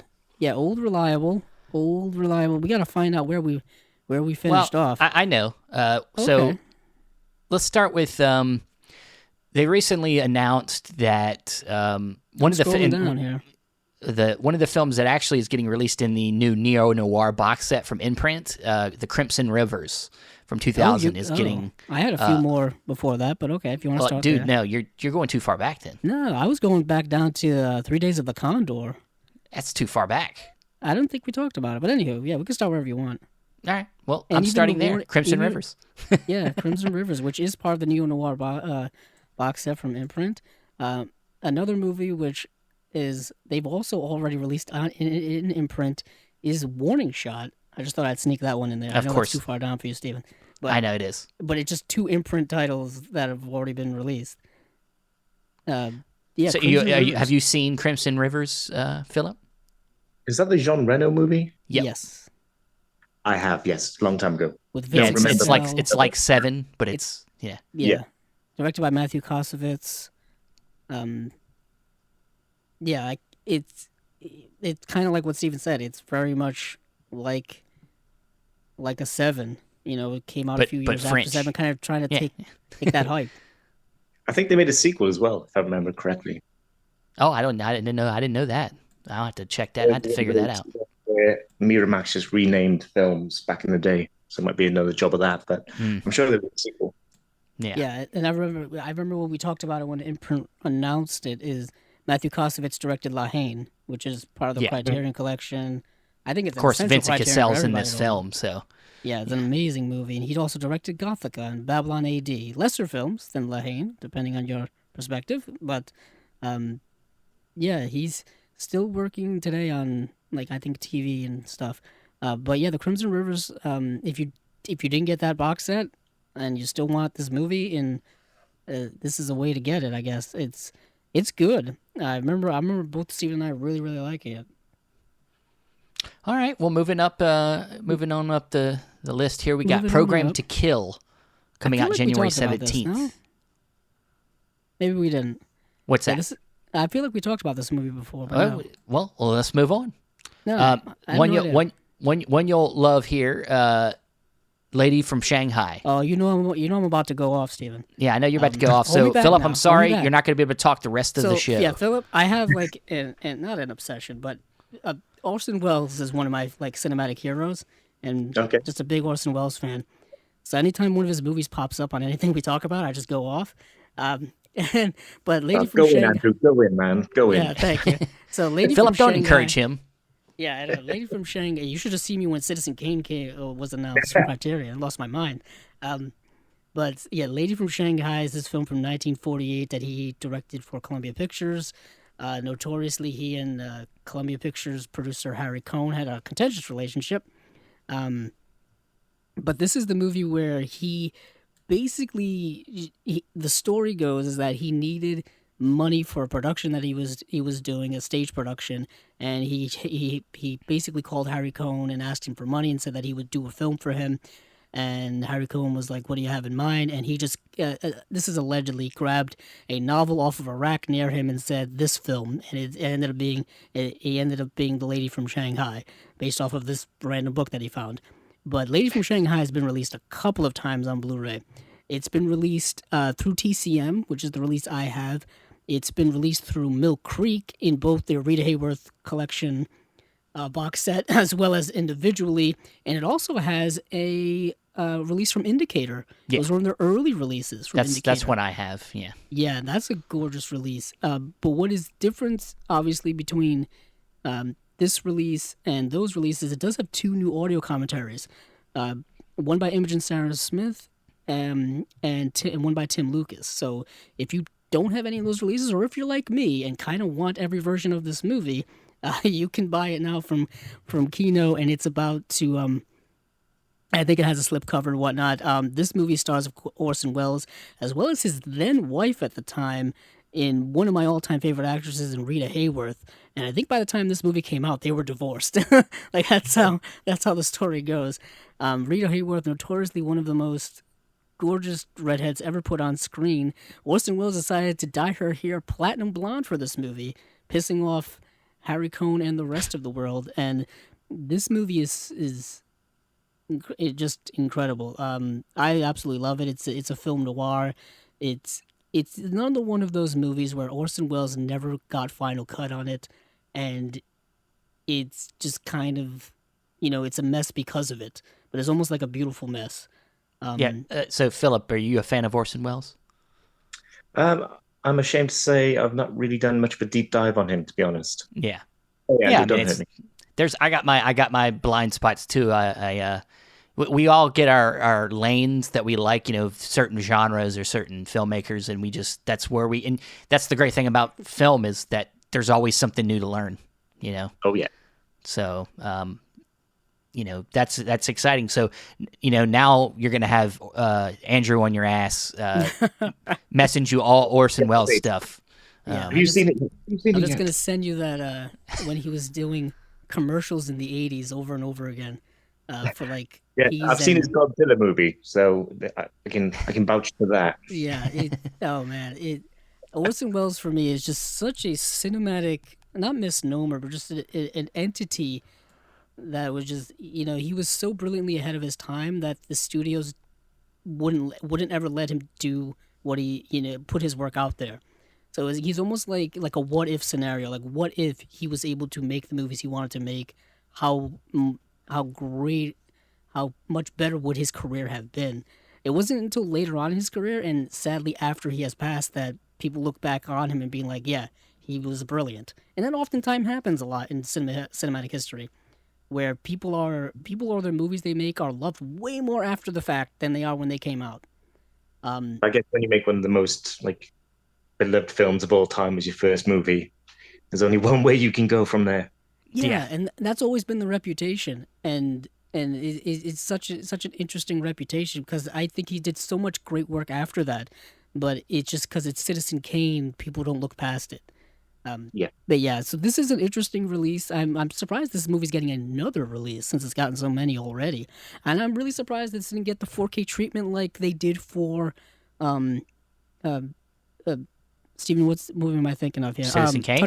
Touch of Evil. Touch of Evil? Okay. Yeah, they did put out Kino put out Touch of Evil earlier a 4K this year. of Touch of Evil. I don't know what the state of the elements are for Lady from Shanghai. I know that they're obviously getting the elements from Sony because Sony owns Columbia Pictures, and Sony keeps really good, archive of all that back catalog stuff. Hence why it's come out on Blu-ray and 4K so many times now.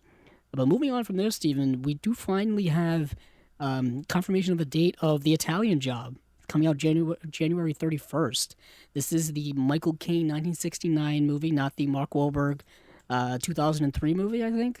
Is that when it came out? I don't remember. Something like that. Yeah, but this is a 2-disc edition. This is something I'm really going to get because I don't own this movie at all. And I just got the Get Carter 4K release from the BFI, so I feel like I just got to pair up my old Michael Caine back catalog stuff. Along with Austin Powers 3 Gold member. They're all on the shelf together. Yeah, all On together. the shelf right next to one another. And yours 4.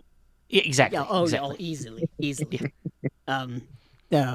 So this is a great Michael Caine back catalog. If you want to go, for anyone listening, if you want to go on a Michael Caine trip through his 60s and 70s work, I think you'll be greatly rewarded. Like his whole, and you'll be surprised. Get Carter, the whole that Ipcris file trilogy where he's basically playing James Bond, but it's not James Bond. Alfie is another big one. Yeah, Alfie. Even the John Huston film. What's it? Oh no, now I'm gonna lose it. But it's like When We Were Kings. I think that's the name of the movie. I think so. Michael Caine's back. If you only know him from his Christopher Nolan work with Batman and stuff, I think you'll be pleasantly surprised about the career he's had. I remember recently, he said he was retiring and everybody had a moratorium on his career, and he's like, no, I'm not really done. And I guess everybody was happy again. And it's he's a rather beloved individual. But yeah, so. That's pretty great. I can't wait to get my hands on that. Yeah, I'm very jealous because Sarah got to work on the Get Carter Blu-ray and UHD, so she got to interview him recently. And oh wow! Sending me pictures from the interview session. I was like, God damn it! No, jealous. Very. Yeah. That is an extensive extras package on that Get Carter 4K. If anyone's interested in importing a 4K from the UK, that's a great one to import. You can get it at your always reliable Orbit DVD. The people that we talk about all the time. Nice plug there for the sponsor. I find places. Well done. But next is a movie from 1972 called The Ass Fix, which I have no idea what it's about.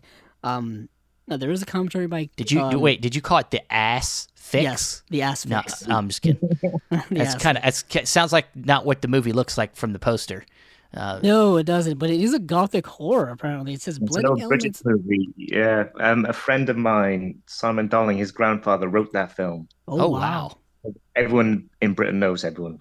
Such a small island. It's a small world.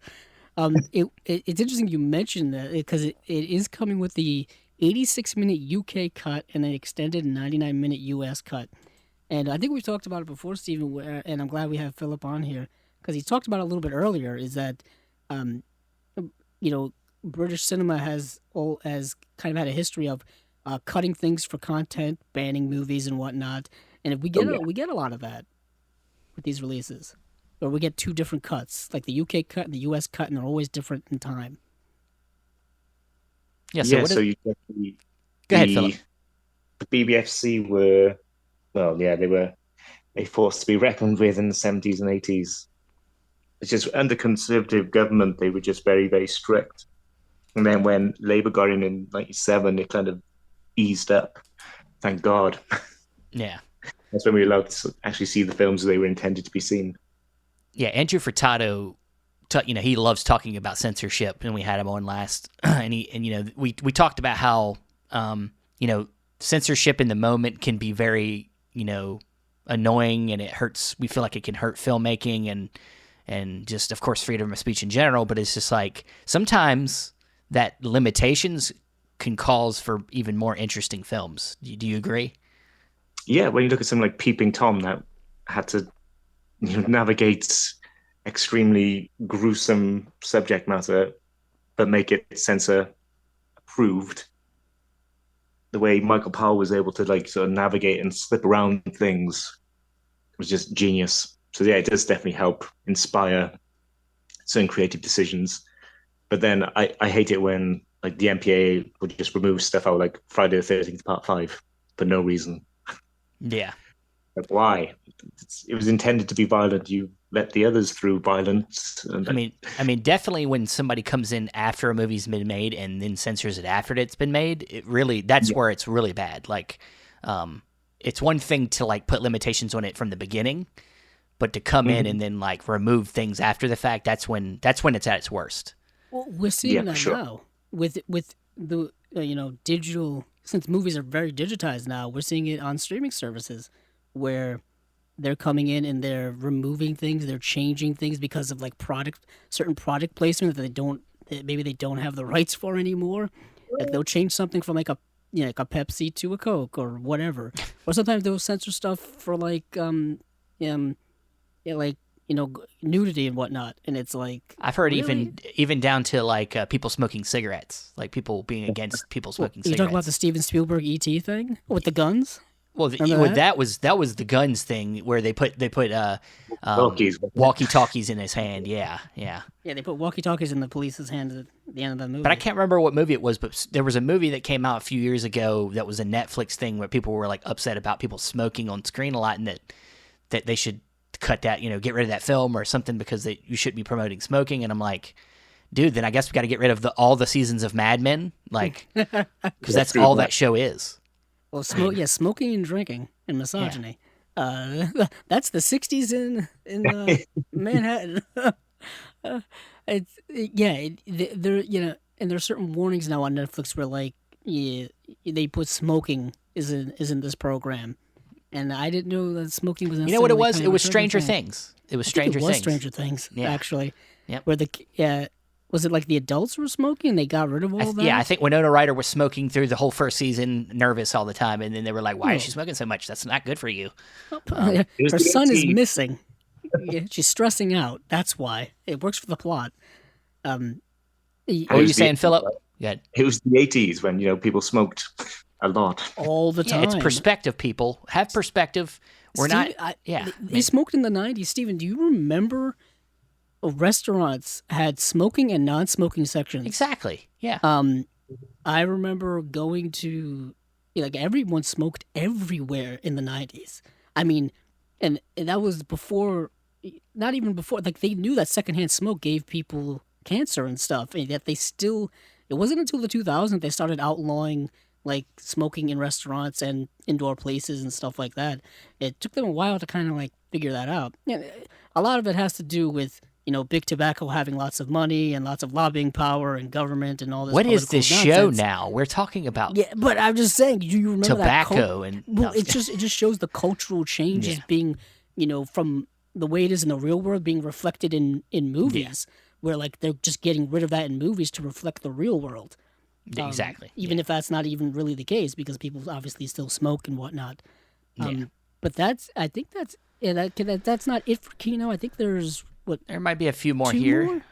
Yeah, there's another '70s film here called That Man Bolts from 1973. Exploitation. Yes, that does look like very much exploitation. Starring Fred Williamson. This is getting a brand new master from The Interpositive. So you're aware of this film, Philip? I am, yeah, I'm a big fan of the blaxploitation movies. Awesome. Nice, I was a nice. big soundtrack collector, and yeah, those soundtracks were always the bomb. Oh Yeah, yeah, yeah. like Superfly, Yeah, and Chef yeah, all that and stuff was great. Mhm. Um, yeah, blaxploitation is kind of making a bit of a not a comeback, but I think people are being more aware of it. You know, you just had um, that Melvin Van Peebles box set from Criterion. They just put out Shaft as well. Um, I just feel like there's a lot of that going around. There's a lot of that actually available.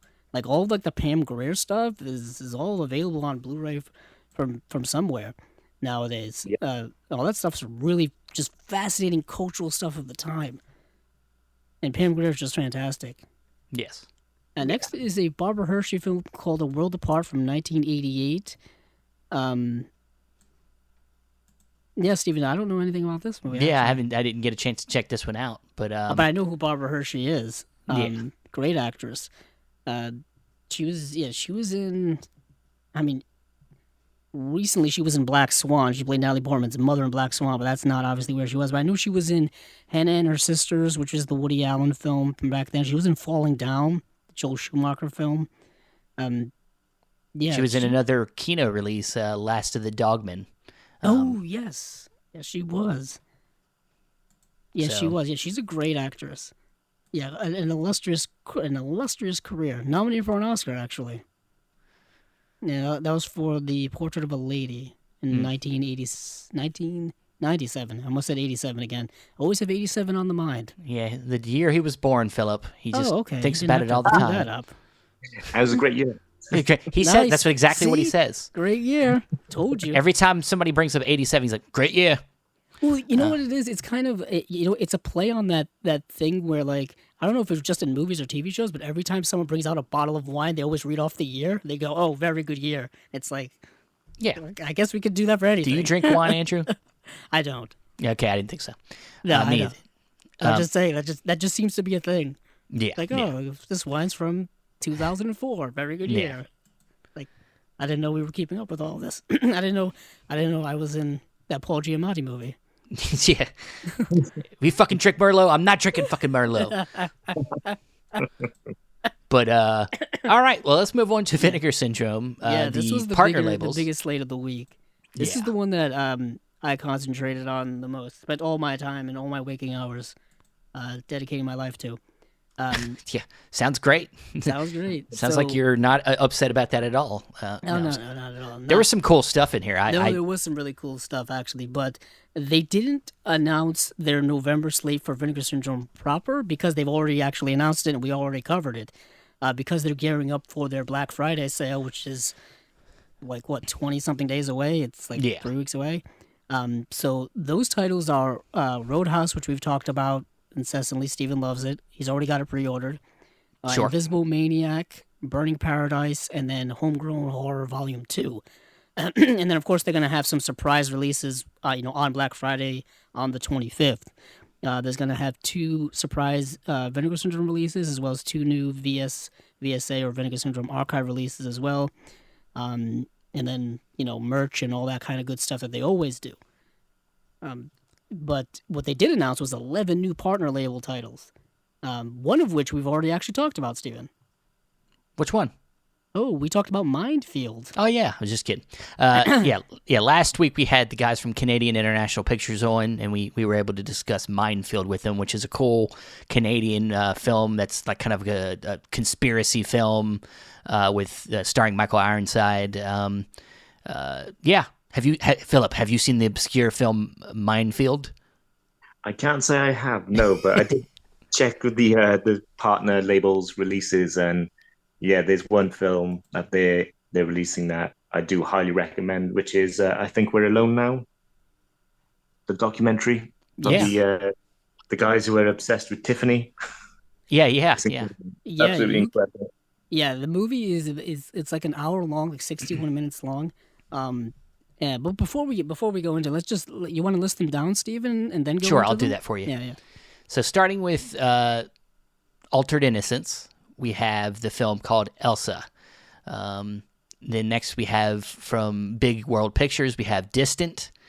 And then from AGFA, we're getting another one here, guys. Another collection of Doris Wishman films, the Daylight Years, which it just keeps getting me more excited. I'm just gonna wait till they release all this stuff and then buy it all at once. And then from Saturn's Core Audio and Video, The Good Book. From ETR Media, we have I Think We're Alone Now. From Dark Star Pictures, we have The Icarus Line Must Die. From Utopia Distribution, we have Jane by Charlotte. From Culture Shock Releasing, we have Mind, Body, and Soul. From Canadian International Pictures, we have Minefield. And then from Canny, we have Sellout. And lastly, from Factory 25, we have White Reindeer. So, starting at the top, Elsa. Yeah. Well, I would say, since we already started with I Think We're Alone Now. Okay, might as well get into it. So we already opened up that doorway. So, yeah, I Think We're Alone Now, as Philip was saying, is a documentary that's about an hour long. And it's about two individuals who are obsessed with the singer Tiffany, who did the song I Think We're Alone Now in the late 80s. And what an interesting documentary. You can watch it. You can watch it right now, I believe, I think it was available on Tubi. It was Tubi. I think it's also like on Amazon or something like that, I believe. But... yeah, it's available to watch. It's like I said, it's a quick watch. It's an awkward movie, Stephen. I was able to watch like the first 15 minutes because I had the baby with me, and then I had to deal with the baby, and then and I had to turn it off. But I did watch like the first 15 minutes, and yeah, it's awkward. It's awkward. But what is interesting about it is dealing with two people who are, clearly they have some type of mental illness, in their lives. What's interesting, they were both like kind of diagnosed in a way, but I don't think they've really sought a lot of meaningful help in their lives when it came to dealing with this, because they're dealing with this obsession of Tiffany, to the point where they were, at least the main guy believes that like they're friends, they're close, they're together. It's Jeff Turner, who and it's part like a little bit exploitative, but also part commenting on this obsession with celebrity as well. Philip, since you opened it up, what do you think of it? No, I adore the film, man. It's that fine line where, because it's dealing with, vulnerable people for sure, and at a time when mental health wasn't really a discussed thing, it does feel like, oh, did you have to follow these guys and portray them in such a very honest way? Because, it can feel like, did you really have to show them this crazy? But at the same time, it's like, well, wow, if you're this insane about Tiffany, just imagine what some people are like out there over someone like Taylor Swift. Right. Yeah. It definitely shows that this obsession, and dangerous obsession. Like, if you see Jeff Turner's just collection of things he has in his home pertaining to Tiffany, it's a multiple year long obsession. It's it's so many different things, and what's interesting is they do interview like people around in his life, and they seem to kind of just go with it. And they all seem to be people who are also kind of dealing with their own kind of mental health issues as well. And then you have, the other character we follow along is Kelly McCormick, who's a 35-year-old person who I believe is transitioning, someone who's transitioning, a transgendered person. And her story is almost like kind of sadder in a way, because they're dealing with kind of the longing of the longing and the loneliness of humanity in a way. The film is dealing with a lot of things, and it doesn't really delve deep into it, but just the sadness that seems to be circulating around these people is very heavy, very heavy. And the film does a good job of showing that repeatedly, almost like you said, Philip, and almost like in an exploitative way. And there's going to be, if you don't like cringy things, if you don't like awkward situations or people like that, and you try to avoid them, this may not be the movie for you. But I'm just fascinated because the special features have like updates about these two individuals, and I'm curious where they are now or where Yeah, they same were here. after this point in their lives. Because I believe this takes place between like 2002 and 2008, so it's been quite a significant amount of time. Yeah, and so seeing how they are now is going to be very interesting. Yeah, I need to finish the movie, but yeah, I mean, this is, yeah, like you said, it almost seems almost like dangerous. This film seems like it's in dangerous territory, where it's definitely almost exploitative, at least the little bit I saw. And but Yeah, it's I would have loved it to be a little longer to kind of delve deeper into, what made these individuals kind of the way they are. What led them to this point. well, I mean, hopefully the features will help, Yeah, you I know, mean, extend the movie. Yeah, it does, and Philip is right.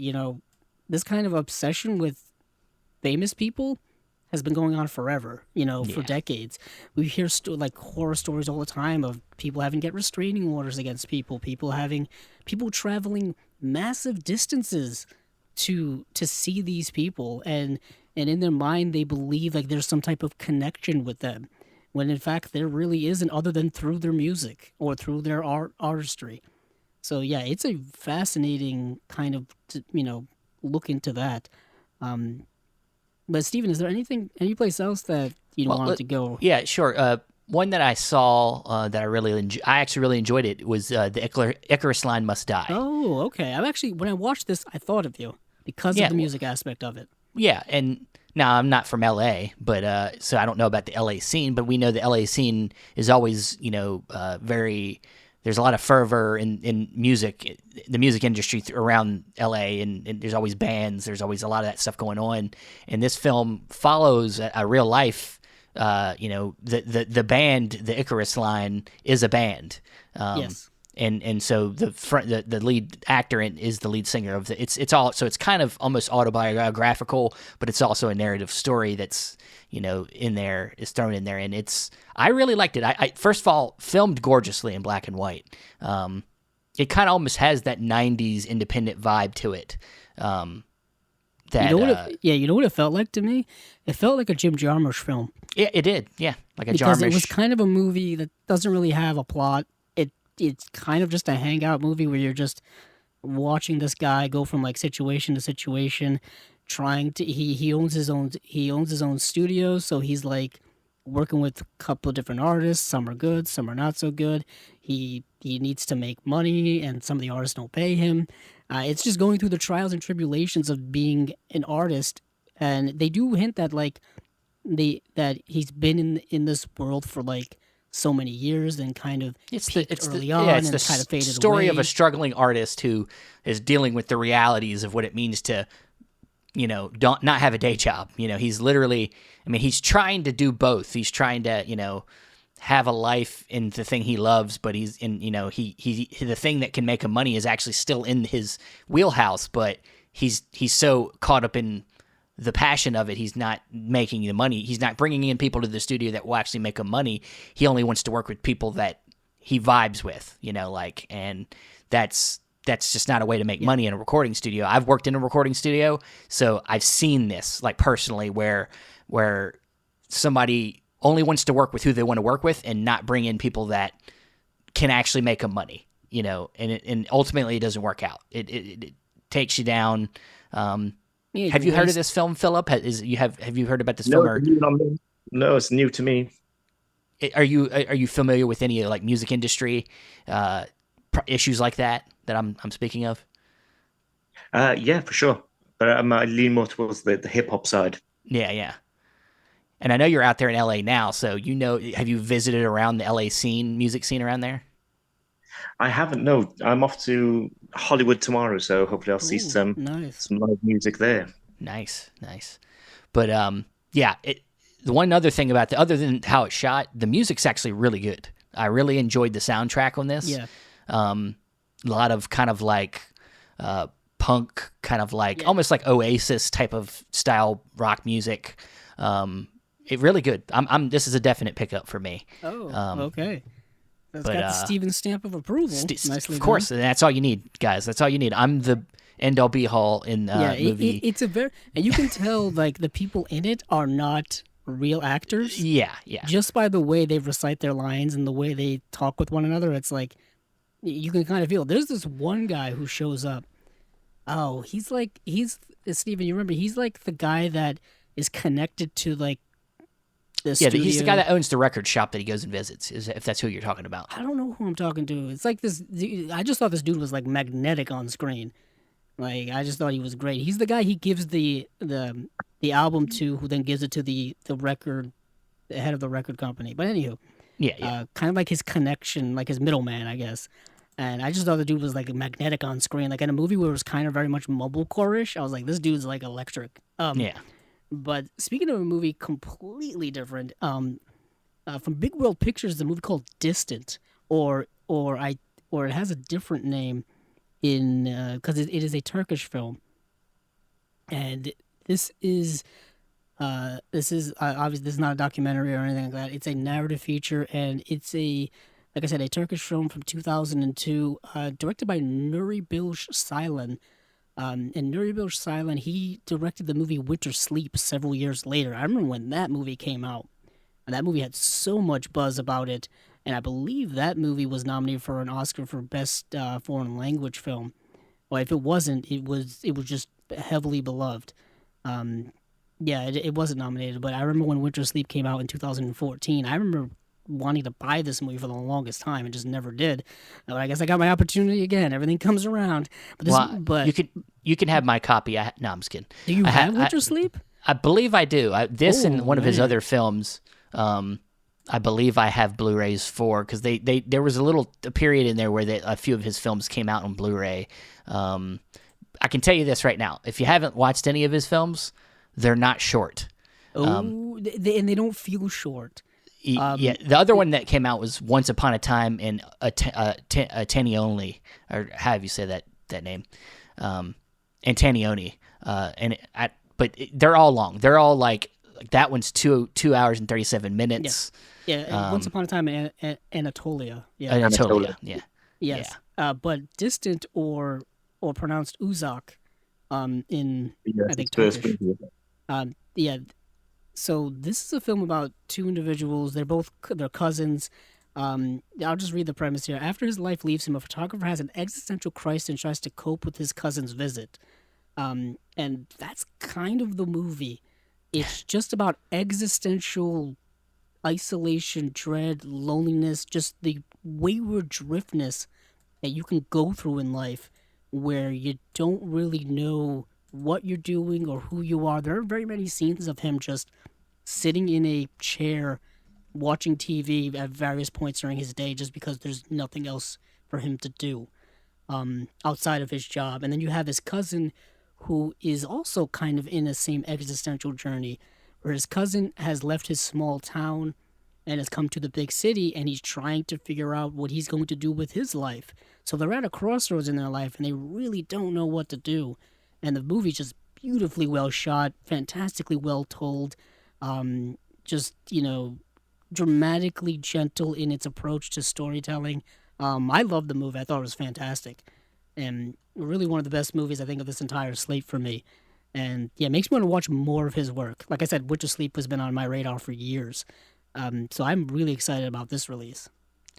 Yeah, and I believe there's a box set of his out of a bunch of his films, and I think they're mostly overseas releases, UK releases, but so there's a lot of his stuff's available. And so like I said, I believe I've only seen that one movie, but it's definitely he's just a really just beautiful. His films look beautiful, if anything, but you have to have patience with him. They're Definitely, very yeah. slowly paced, methodical. There's not a lot of there's no like 3-act structure of like here's the second act climax or third act climax. No, it's just you're just watching this unfold and seeing what happens. It's all character stuff, which is Yeah. great. Philip, anything on Distant? Yeah, actually, no, it was Three Monkeys, the film he made after that. I went to see, because he's a photographer before he was a filmmaker, and at the BFI in South Bank, they had, when the release of Three Monkeys was there, they had a retrospective of his photography work.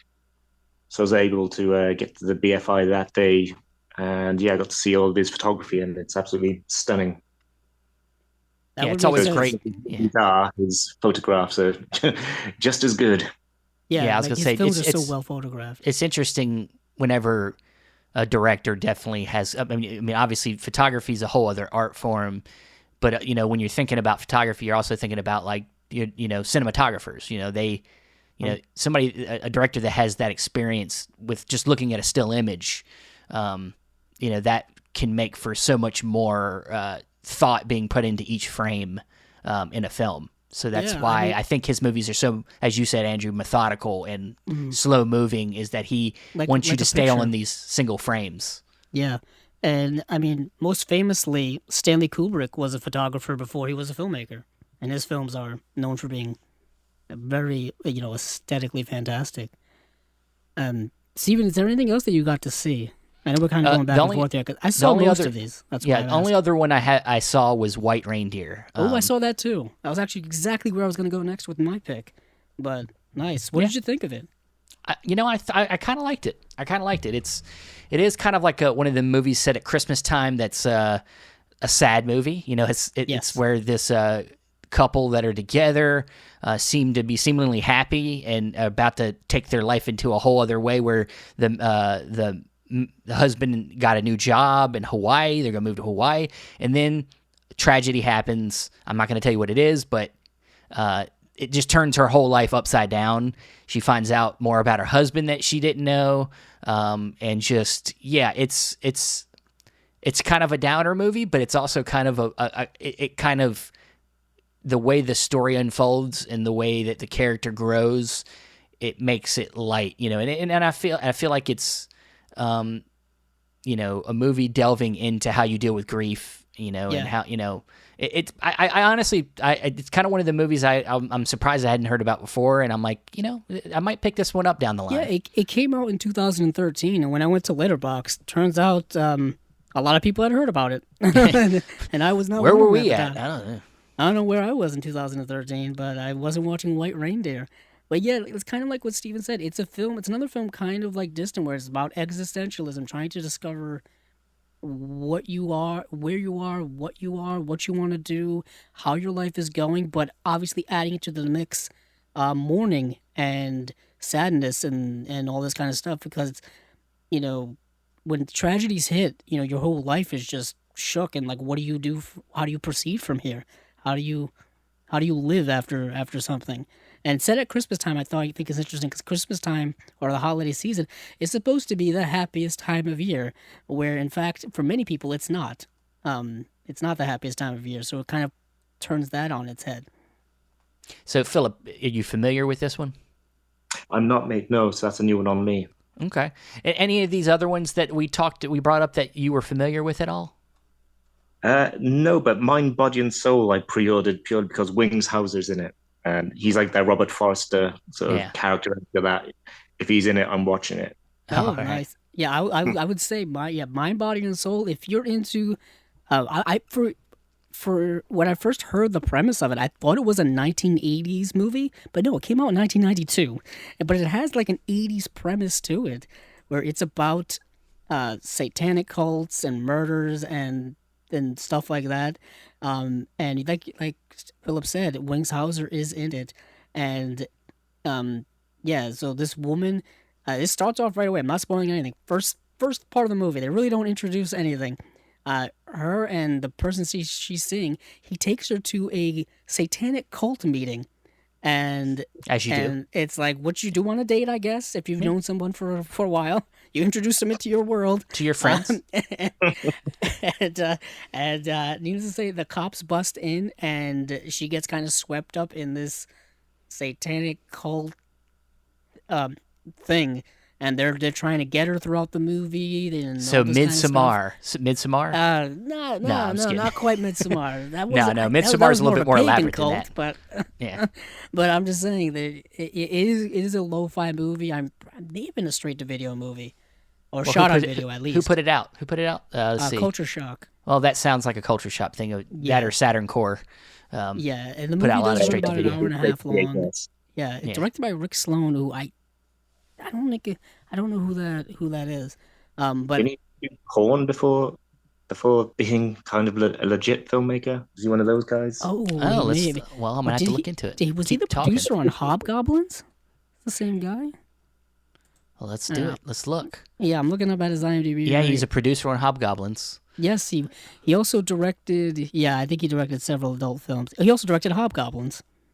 There you go. But some of the titles here are like Blood Theater, Vice Academy, 1, 2, 3, and 4 and 5. He directed, The Visitants.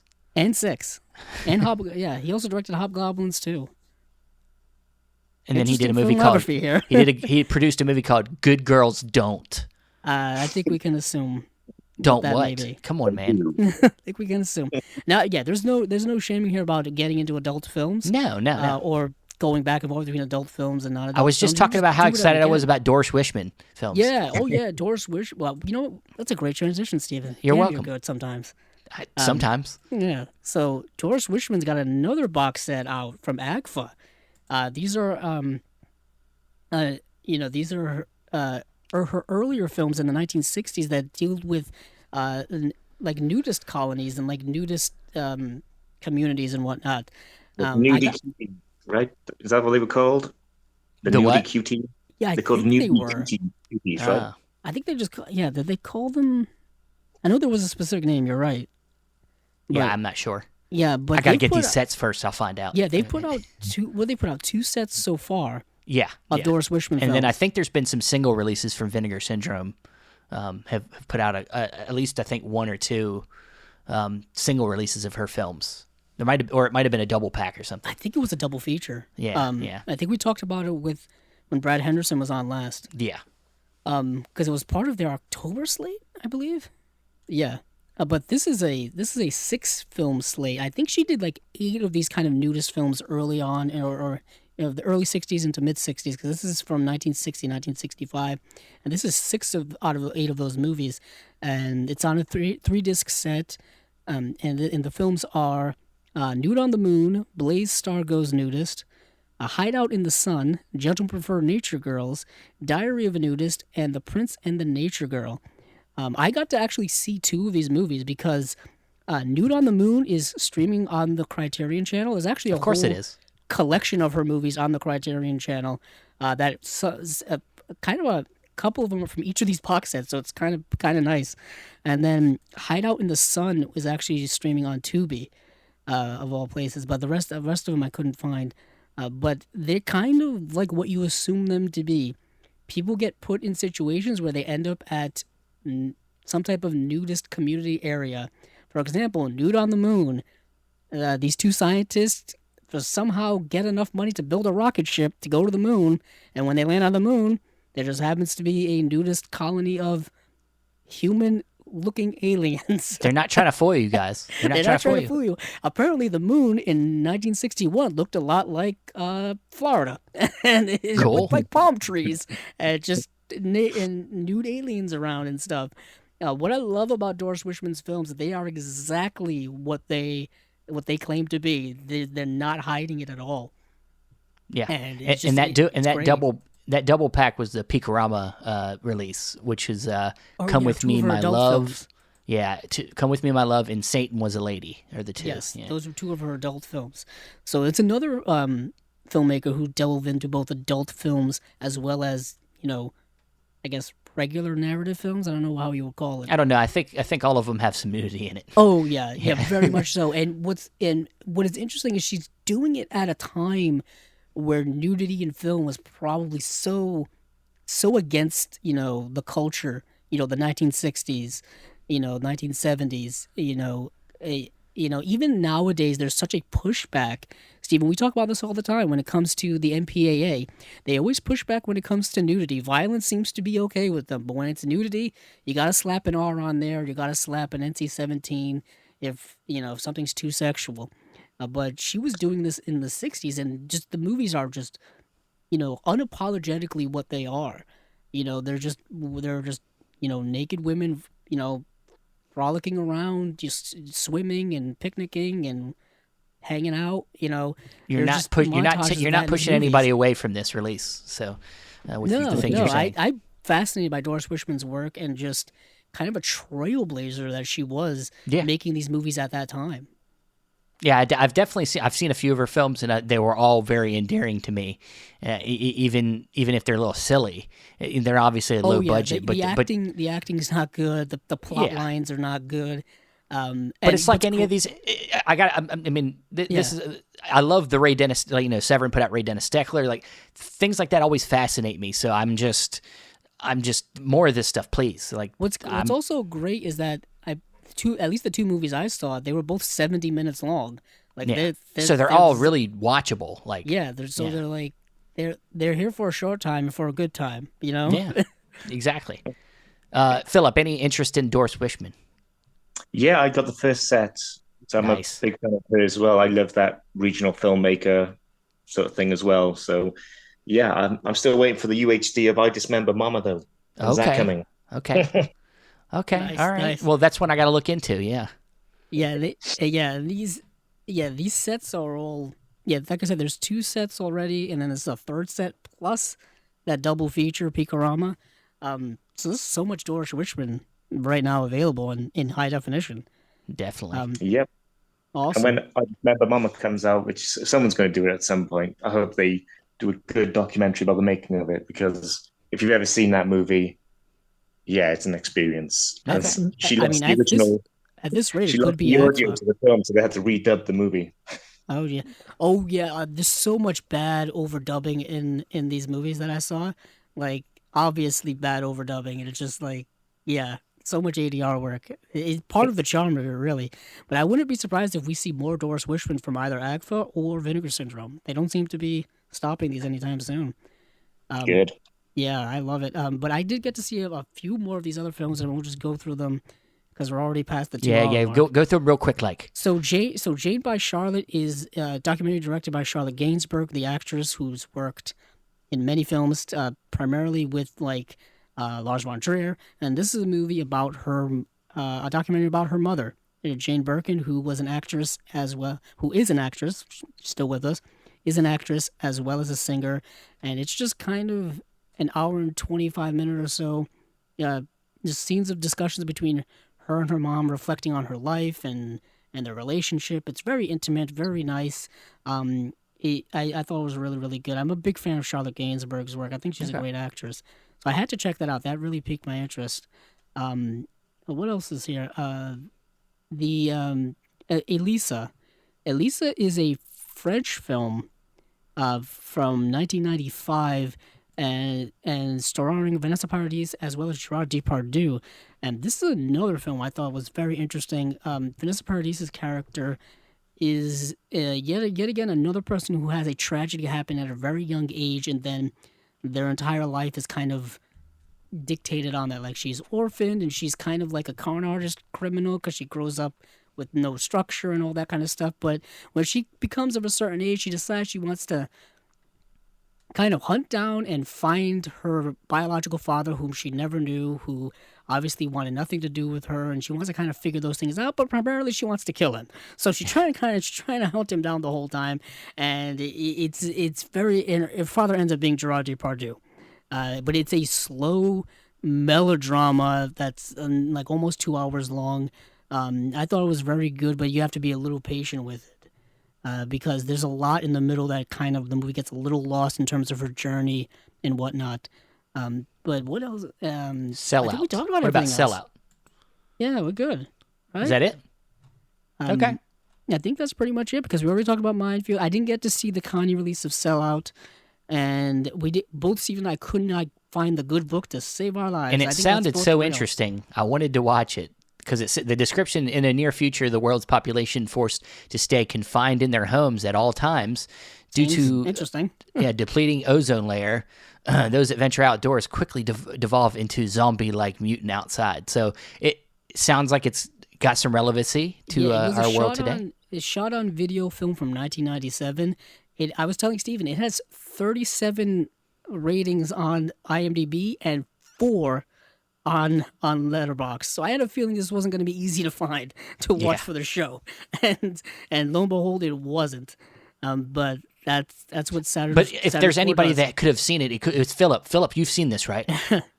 Is it Scoot McCrae, the director? Let me make sure here. No, it's Matthew Jacinto. Matthew Jacinto. Jacinto. Came out in 97. Yeah, there's No. no. And when we looked for the good book, obviously what ended up showing up were just endless amounts of things about the Bible and Christianity and religion. that's what just kept showing up. But yeah, so that's about it for all the partner labels. You got 11 partner labels. You got there's those other Vinegar Syndrome releases that are coming on Black Friday, as well as those mystery ones. It's gonna be a fun month and fun rest of the year. Definitely. They all, there's always such a great variety in the partner labels, so you're always going to find something in there that is worth your time, I think. But Phillip, thank you for joining us, man. Thanks for talking Blu-rays with us. No, it's my pleasure, guys, and thank you for having me. Of course, man. Anytime, and anytime you want to come talk about something, anything you want, if you got that documentary, we told Sarah whenever you guys get that next documentary, all done and everything, maybe we can get both of you on at the same time to come back and talk about it. Yeah, of course, man. Very kind. Awesome. Thank you. So, Phillip, if anybody wants to reach out to you, if you want them to reach out to you, is there a place that they can do that? Yeah, you can find me on Twitter, which is Phil_Escott. You can get me there. Okay. Awesome. Andrew? And of course, I'm sorry, Phillip, go ahead. And you can always follow me on the Fractured Visions page as well, so you can get me through there. Yeah. The Twitter is probably the best way to get me. Yep, that's how I got you. No, it took a minute. You're busy, and I think it's funny. It's like I messaged him. I think like in May, and then it was like I think like August or something. You were like, "Oh, sorry, I'm late." Get to just a snitch. I was just sorry I didn't get back to you so quick. No, dude, you're not. It happens to. I have had so many people. I'm like, you either get lucky, or you don't, and it's like. We understand, but we appreciate you coming on. So. It ends up lining up in one way or another. Yeah, it does. Yeah. But Andrew, where can you be found? You can find me on Twitter at Cabzilla06, as well as our YouTube channel, Chasing Labels.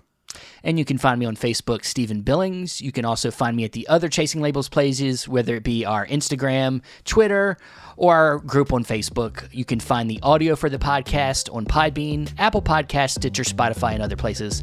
Thanks again for listening, and hey, keep on watching them movies. I know I will. Yeah, I will as well. Go on then. Go ahead.